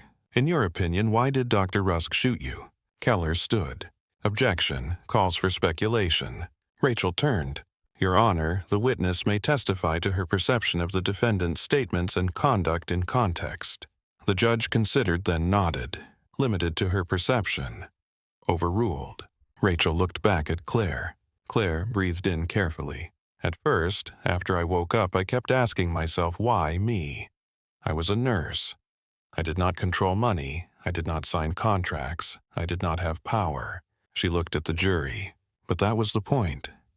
He was powerful because people like me were supposed to stay small. We were supposed to see missing supplies, delayed care, strange records, and tell ourselves it was above our pay grade. Her voice shook once, then steadied. He did not shoot me because he was confused. He shot me because I stopped being invisible. I had heard him. I had records. I was going to speak. He wanted control back. Rachel said nothing for several seconds. Then she sat. Keller rose for cross-examination. He approached with a sympathetic expression Claire did not trust. Ms. Harlan, first, I am sorry for what happened to you. Claire waited. He gave a small nod, as if rewarding her restraint. You suffered severe blood loss. Yes. You went into cardiac arrest. Yes. You were placed under anesthesia and given powerful medication. After the shooting. Keller paused. Of course, but trauma can affect memory, can it not? It can. So it is possible some details are unclear. Some details, yes, but not the important ones. His tone was gentle. Claire looked at him. I remember the gun. I remember his words. I remember being shot. Those are clear. Keller walked a few steps. You did not report the alleged phone call immediately. No, not to compliance. No, not to command. No, not to law enforcement. No. Why? The room quieted. Claire felt the answer inside her scars. Because I was afraid. Keller tilted his head. Afraid of what? Of being wrong. Of being punished. Of losing my job. Of making trouble for patients. Of accusing a decorated director when I had only heard part of a call. Keller nodded slowly as if she had helped him. So you were uncertain. Claire looked at the jury. I was afraid. That is not the same thing. Keller's expression shifted. He tried another route. You had disagreements with hospital administration before. I disagreed when patient care was at risk. You were known as difficult. Claire heard a soft sound from Mason somewhere behind the rail. It might have been anger. It might have been pride. She answered I was known as a nurse. Keller smiled faintly. Ms. Harlan, did you want to become a whistleblower? No. Did you want media attention? No. Did you want to be seen as the person who exposed Dr. Rusk? No. What did you want? Claire looked at him. To finish my shift and go home. Keller let the answer sit, perhaps realizing too late that he should not have asked. He pressed once more. You cannot know what was in Dr. Rusk's mind when he fired. No. So, when you say he wanted control back, that is your interpretation. Yes? Based on trauma. Based on his words, his gun, the documents he demanded, and the bullets he fired. Keller turned a page too quickly. No further questions. When Claire stepped down, her legs trembled. Mason met her at the gate, one hand hovering near her elbow, not touching until she nodded. He guided her back to the bench. Dana leaned toward her. You were clear. Claire looked forward. I was angry. Good. You were clear angry. The defense called experts. A psychiatrist spoke about stress, moral injury, and trauma in military physicians. A procurement consultant suggested Fort Bellamy's systems were chaotic enough to create confusion. Keller tried to build a fog around Rusk so thick the jury might lose sight of the gun. Rachel cut through it in closing. She stood before the jury with no theatrics. The defense asks you to see two stories. One about money, one about a shooting. But the evidence has shown you one story. Dr. Rusk stole funds meant for wounded service members. Claire Harlan found records that exposed that theft. Dr. Rusk demanded those records while pointing a firearm at her. When she refused to surrender them, he shot her. She turned toward Rusk, then back to the jury. Service does not purchase the right to steal. Pressure does not turn bullets into accidents. A decorated past does not erase a criminal present. Keller's closing was careful and sorrowful. He asked the jury to consider Rusk's years of service, the stress of command, the possibility that a damaged man had broken in a tragic instant. He spoke of complexity, of compassion, of reasonable doubt. Claire listened and felt almost nothing, not because she was empty, because the hallway had already answered him.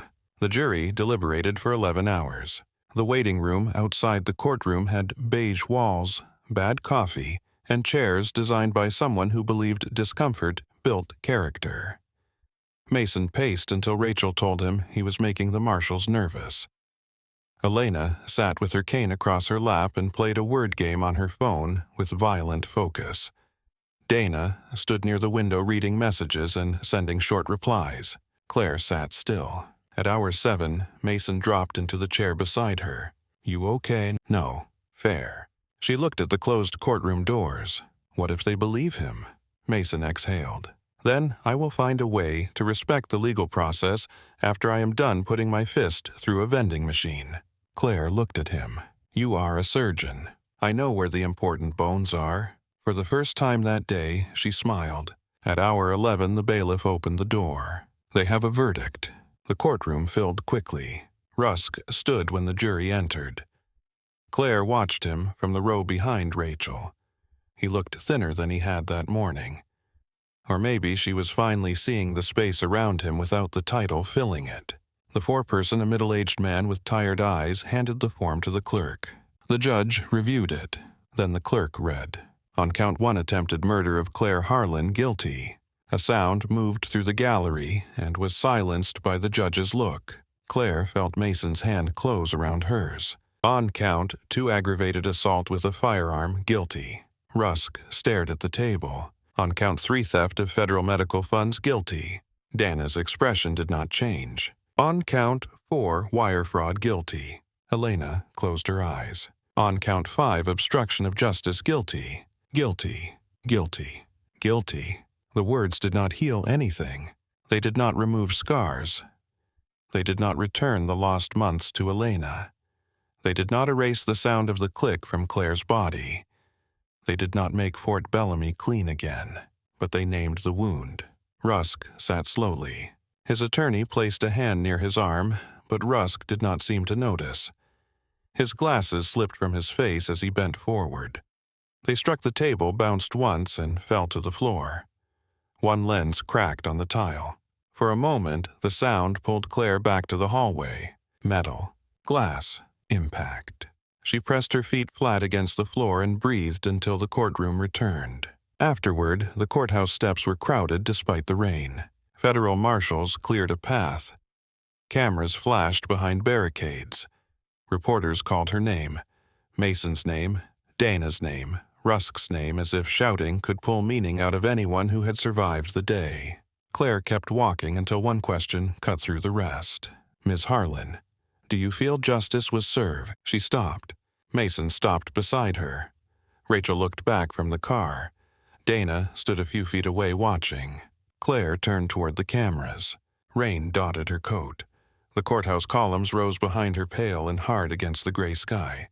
She thought of the hallway, of Elena's chart, of Jonah's mother holding the dress cap, of Tyler pressing gauze with shaking hands, of Lewis dropping the mop handle, of Mason saying she was not dying in his room, of Rusk telling her long shifts made people hear things incorrectly. "No," Claire said. The reporters quieted. She looked from one lens to another. "The verdict is a door opening. Justice is what happens when the people behind that door stop pretending they do not see the damage." She turned away before they could ask another question. Mason opened the car door for her. Claire lowered herself into the back seat slowly, one hand against her ribs where the scar pulled in the cold. As the car pulled from the curb, she looked through the rain-streaked window at the courthouse growing smaller behind them. Dana stood on the steps with Rachel already speaking into her phone. Elena lifted her cane once in a sharp little salute. Mason sat beside Claire in silence. On the drive back through Richmond, the city lights smeared across wet glass. Claire leaned her head back and listened to the tires hiss over the road. Her phone buzzed. A message from Tyler. We watched from the staff lounge. Elena made everyone stand for the verdict. Also, the new supply audit team just arrived. They looked terrified. Claire read it twice. Then she typed back with one thumb. Good. She put the phone down and looked out at the dark highway. Somewhere beyond the rain, Norfolk waited. Fort Bellamy waited. The same glass walls, the same corridors, the same words carved over the entrance. Service, sacrifice, care. This time, when Claire imagined walking beneath them, she did not see Rusk standing in the hall. She saw the empty space where his portrait used to hang. Months later, the portrait was gone. Claire noticed it before she noticed anything else. The lobby of Fort Bellamy Military Medical Center still smelled the same, a mix of floor polish, rain damp, coats, coffee, and antiseptic drifting down from the trauma elevators. The flags still hung from the high ceiling. Military police still stood near the entrance with their eyes moving from badge to face to bag to door. Families still sat beneath the windows holding paper cups and bad news in both hands, but the wall across from reception was bare. That was where Dr. Calvin Rusk had once smiled down at everyone in a framed photograph. Silver hair, neat white coat, bright hand resting on the shoulder of a wounded soldier. The frame had been removed. The paint underneath was a little lighter than the wall around it, a pale rectangle where an image had protected the surface from time. Claire stood in the entrance for several seconds, her cane folded in one hand, though she did not need it most days. Cold weather still pulled at the scar along her ribs. Long walks still made her chest tight. Loud metallic sounds could still turn her blood to ice before thought arrived. But she was standing. That mattered. The guard at the security podium looked up and froze for half a heartbeat. Then he straightened. "Morning, Ms. Harlan." Claire looked at his name tag. Sykes. His expression softened when she remembered. "Welcome back." She stepped to the badge reader and held out the new identification card. It caught the lobby light in a hard white flash. Claire Harlan, Director of Clinical Integrity. Sykes read it, then looked at her with something like pride. New title. Claire clipped it to her jacket. Long title. Still nurse first. She looked at him. He said it simply, not as a compliment, not as a speech. Just a fact. Claire nodded. Always. The doors whispered open behind her, and two corpsmen pushed an elderly veteran in a wheelchair toward radiology. A young mother stood near the check-in desk with a sleeping toddler against her shoulder. Somewhere overhead, a monitor alarm chimed, then stopped. Fort Bellamy had kept breathing without her. That hurt more than she expected. It also helped. Mason Reed came out of the elevator wearing blue scrubs under a white coat he never buttoned. He had a pen behind one ear and a cup of coffee in each hand. He stopped when he saw her and did not smile right away. His eyes moved over her face, her posture, the way she held herself near the entrance. Then the smile came. "You made it past security." "Barely." Sykes looked suspicious. Sykes looked suspicious at vending machines. Mason held out one cup. Claire took it and sniffed. "This smells like regret. It is hospital coffee." Regret is the base note. They stood together in the lobby with people moving around them. Some recognized her, some pretended not to. A respiratory therapist raised one hand. A lab tech looked away too fast, and then looked back with a careful nod.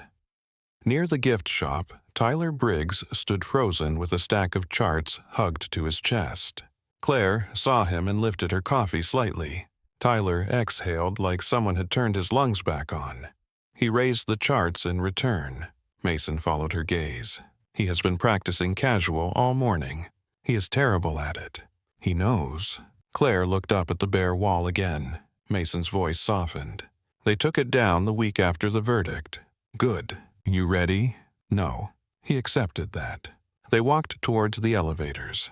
Every step deeper into the hospital changed the air. The lobby noise faded.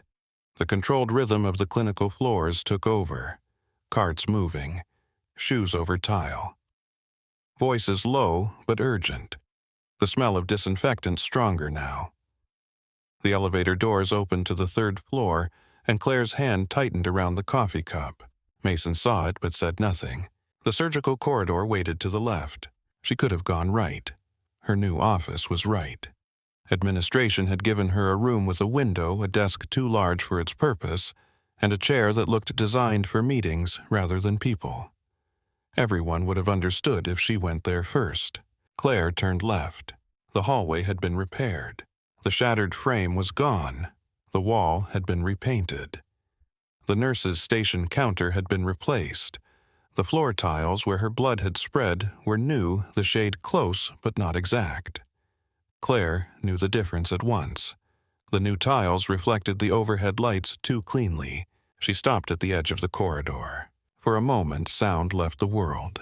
The repaired hallway vanished beneath another one. Rusk standing under the lights. The pistol. The click. Lewis and the mop bucket. The first shot tearing the air apart. Her knees remembered before her mind could stop them. Mason stood beside her, close enough to catch her if she fell far enough not to trap her. He had learned that balance during recovery. Some fear needed a hand. Some fear needed room. Claire looked down at the tiles. Her breathing shortened. Mason said quietly, "Name 5 things." She closed her eyes. It was a trick from therapy. A small one, an ordinary one. It had saved her more than once. "Coffee," she said. "What else?" "Rain on the windows, your terrible shoes." "My shoes are practical." "Your terrible practical shoes." He waited. The medication cabinet humming. "Tyler, dropping something behind us." From the nurse's station, Tyler muttered, "I did not drop it." It slipped. Claire opened her eyes. The hallway returned. Not safe, not harmless, but present. She stepped forward. One tile. Then another. Nothing happened. No click. No shot. No collapse. She crossed the place where she had fallen and stopped beside the new counter. Her fingers brushed the edge of it. Smooth laminate. No splintered wood.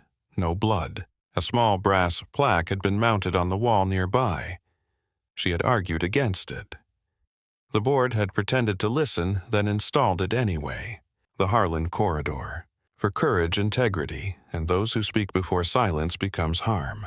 Claire stared at the words. "I hate that they put my name on a hallway." Mason took a sip of coffee. "I told them you would." That did not stop them. No one here stops once they think something is healing. That almost made her laugh. A nurse passed with a tray and slowed. "Miss Harlan." Claire turned. The nurse was young, maybe 25, with dark circles under her eyes and a badge that still looked new. "I am sorry," the nurse said. "I just wanted to say I am glad you came back." Claire looked at her tired face, at the pen marks on her glove, at the tiny tremor of someone near the end of a night shift. "What is your name?" "Paige." "Paige. When something looks wrong." "Who do you call now?" The nurse blinked. "The integrity line.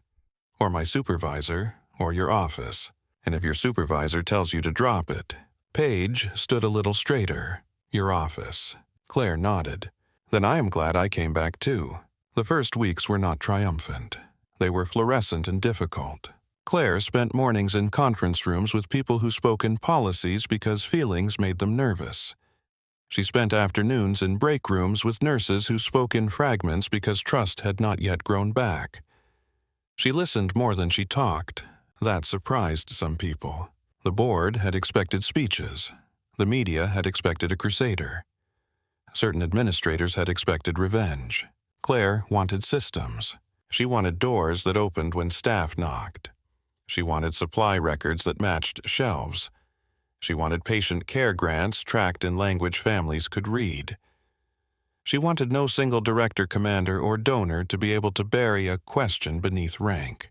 The first open forum was held in a small auditorium that smelled faintly of old carpet and burnt coffee. 30 chairs had been arranged. More than 80 people came.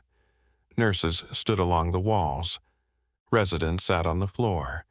Housekeeping staff gathered near the back, arms crossed, watching the exits. A few officers came in uniform and chose seats near the aisle.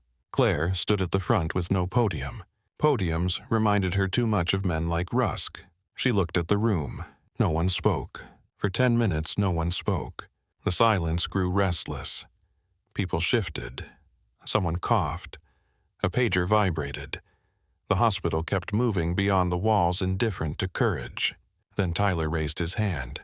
Claire tried not to smile. Yes, Tyler. He stood face pale but steady. I saw things before the shooting. Not the whole thing. Pieces. An invoice.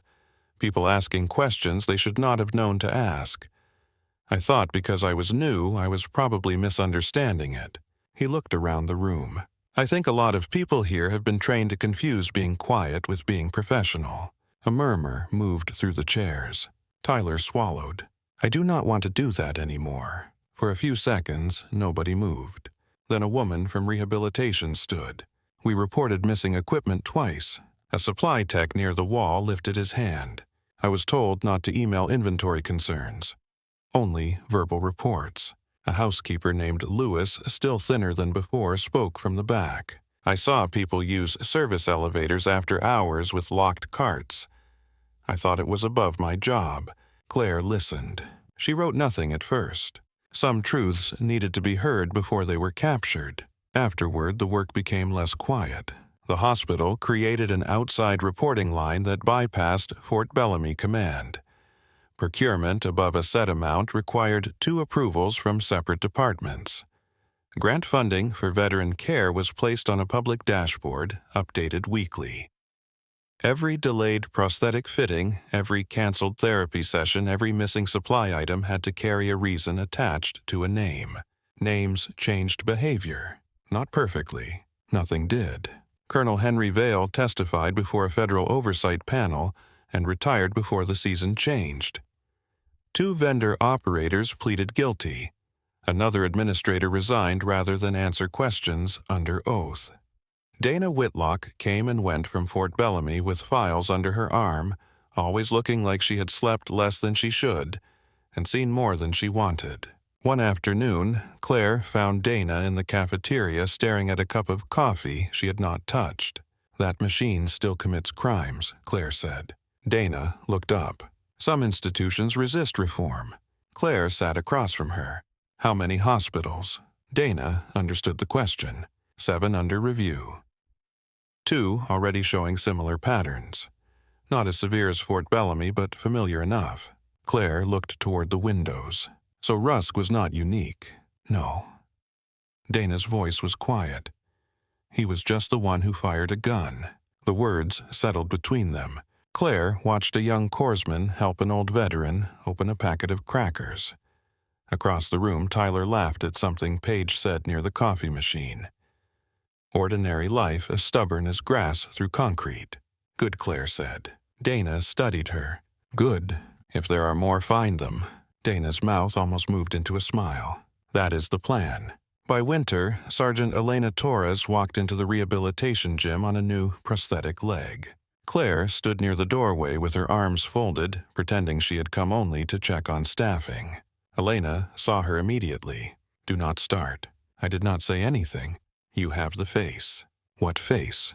The proud nurse face. Very alarming. Makes people want to improve their posture. Claire leaned against the wall. Your posture is terrible. Elena grinned. Her therapist adjusted the parallel bars, though Elena barely used them now. The prosthetic moved with a faint mechanical rhythm, smooth but not silent. Elena took one step, then another. Her jaw tightened with effort. Sweat gathered along her hairline. Halfway across the room she stopped. No one rushed her. That was another kind of respect. She breathed, then continued. When she reached the end of the bars, the rehab staff applauded. Not loudly. Elena would have hated that. Just enough. Elena looked at Claire. Still think paperwork matters. Claire felt the scar along her chest pull as she breathed in. Yes, good. I would hate to walk this far for nothing. Claire looked down for a second, then back up. You walked it for yourself. Elena's expression softened. That too. The invitation to Washington came in a plain envelope, which Claire appreciated. No gold ribbon, no dramatic courier. Just a formal letter with a federal seal and language that sounded as if 3 committees had taken turns sanding off every human edge. She read it at her kitchen table with rain sliding down the window. Mason sat across from her eating takeout noodles from the carton. They want to give you a medal, he said. They want to turn me into a symbol. You already are one. She gave him a look. He lifted both hands. "I did not say you would enjoy it." Claire read the letter again. It mentioned service courage, accountability, and reform in military medical care. It mentioned testimony before a Congressional Health Oversight Panel. It mentioned policy changes adopted at 3 federal medical centers. It did not mention the sound of the gun. It did not mention Tyler's shaking hands. It did not mention Mason pressing down on her side while her blood ran over the floor. Official language always arrived clean. Life never did. The ceremony took place in the East Room of the White House beneath chandeliers bright enough to make everyone look slightly unreal. Claire wore a navy dress with long sleeves and stood very still while staff directed honorees into position. Her scars ached under the fabric.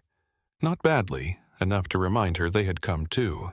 Mason sat in the audience in a suit that fit better than he wanted to admit. Dana sat 2 rows behind him, arms crossed, expression unreadable except to those who knew her. Tyler was there looking stunned by the ceiling. Elena stood beside her seat with her cane in one hand and no patience for anyone who tried to help without asking. When Claire's name was called, she walked forward. The room blurred for a moment into white light and polished floors. Then she found Mason's face, then Elena's, then Dana's, then Tyler's. The room steadied. The medal was placed around her neck. The ribbon brushed the back of her skin. The medal rested against her sternum, cold through the dress directly above the scar Rusk had left. Applause rose. Claire stepped to the microphone. She had been offered prepared remarks. She had thanked the staff member and left them folded in her purse. She looked at the room. "I was a nurse before I was anything else," she said. "That means I learned to trust small signs. A change in breathing, a hand going cold, a number that does not match the person in the bed." The room quieted. At Fort Bellamy, the numbers did not match the people. Patients were marked as treated when they were waiting. Equipment was marked as delivered when shelves were empty. Care was marked as complete when wounds were still open. She felt the metal against her chest with every breath. What happened to me was loud. Gunshots are loud, alarms are loud, headlines are loud. But the harm before that night was quiet. It lived in delayed appointments, missing supplies, false reports, and people being told not to ask questions. Her eyes moved across the faces before her. If this honor means anything, I hope it means we listen sooner. To nurses, to medics, to patients, to families, to the people close enough to see when the chart and the truth have stopped matching. She paused. I did not stand alone. I was carried by a surgeon who would not let go a young nurse who chose to tell the truth, an investigator who followed the numbers until they became names, and patients who refused to disappear inside paperwork. Mason looked down. Dana blinked once. Elena smiled like she had won an argument with the whole room. Claire finished softly. The hallway where I fell does not belong to the man who brought a gun into it. It belongs to the people who kept walking through it afterward. The applause came slowly at first, then steady like rain gathering strength on a roof. That night, after the flight back to Virginia, Claire went to Fort Bellamy instead of going home. The hospital glowed against the dark sky. The air smelled of salt rain and ambulance exhaust. Inside the lobby was quieter than usual. A father slept in a chair with a child curled against his side. A woman in uniform stood near the elevators reading discharge instructions under her breath. Sykes nodded from the security desk. Late night director. Claire touched the badge at her chest, then the metal case tucked in her bag. Long day. They all are.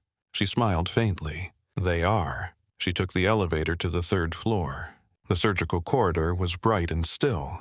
At the nurse's station, Paige checked a medication order and frowned. Tyler stood beside her. What do you think he asked? Paige looked nervous but did not back away. I think the dose does not match his renal numbers. Tyler nodded toward the phone. Then call it. She did. Claire watched from the end of the hall. No ceremony, no applause, no cameras. Just a young nurse seeing something wrong and saying so before harm could grow teeth. Mason came out of OR2 pulling off his cap. You came here in formal clothes. I changed shoes. That makes it normal. She looked down the corridor. The new plaque caught the light. The Harlan corridor. She walked to it and rested her fingers briefly against the cool brass. For once, the metal did not feel like a memorial. It felt like a marker on a road still being traveled. Mason stood beside her. "You coming in?" Claire listened.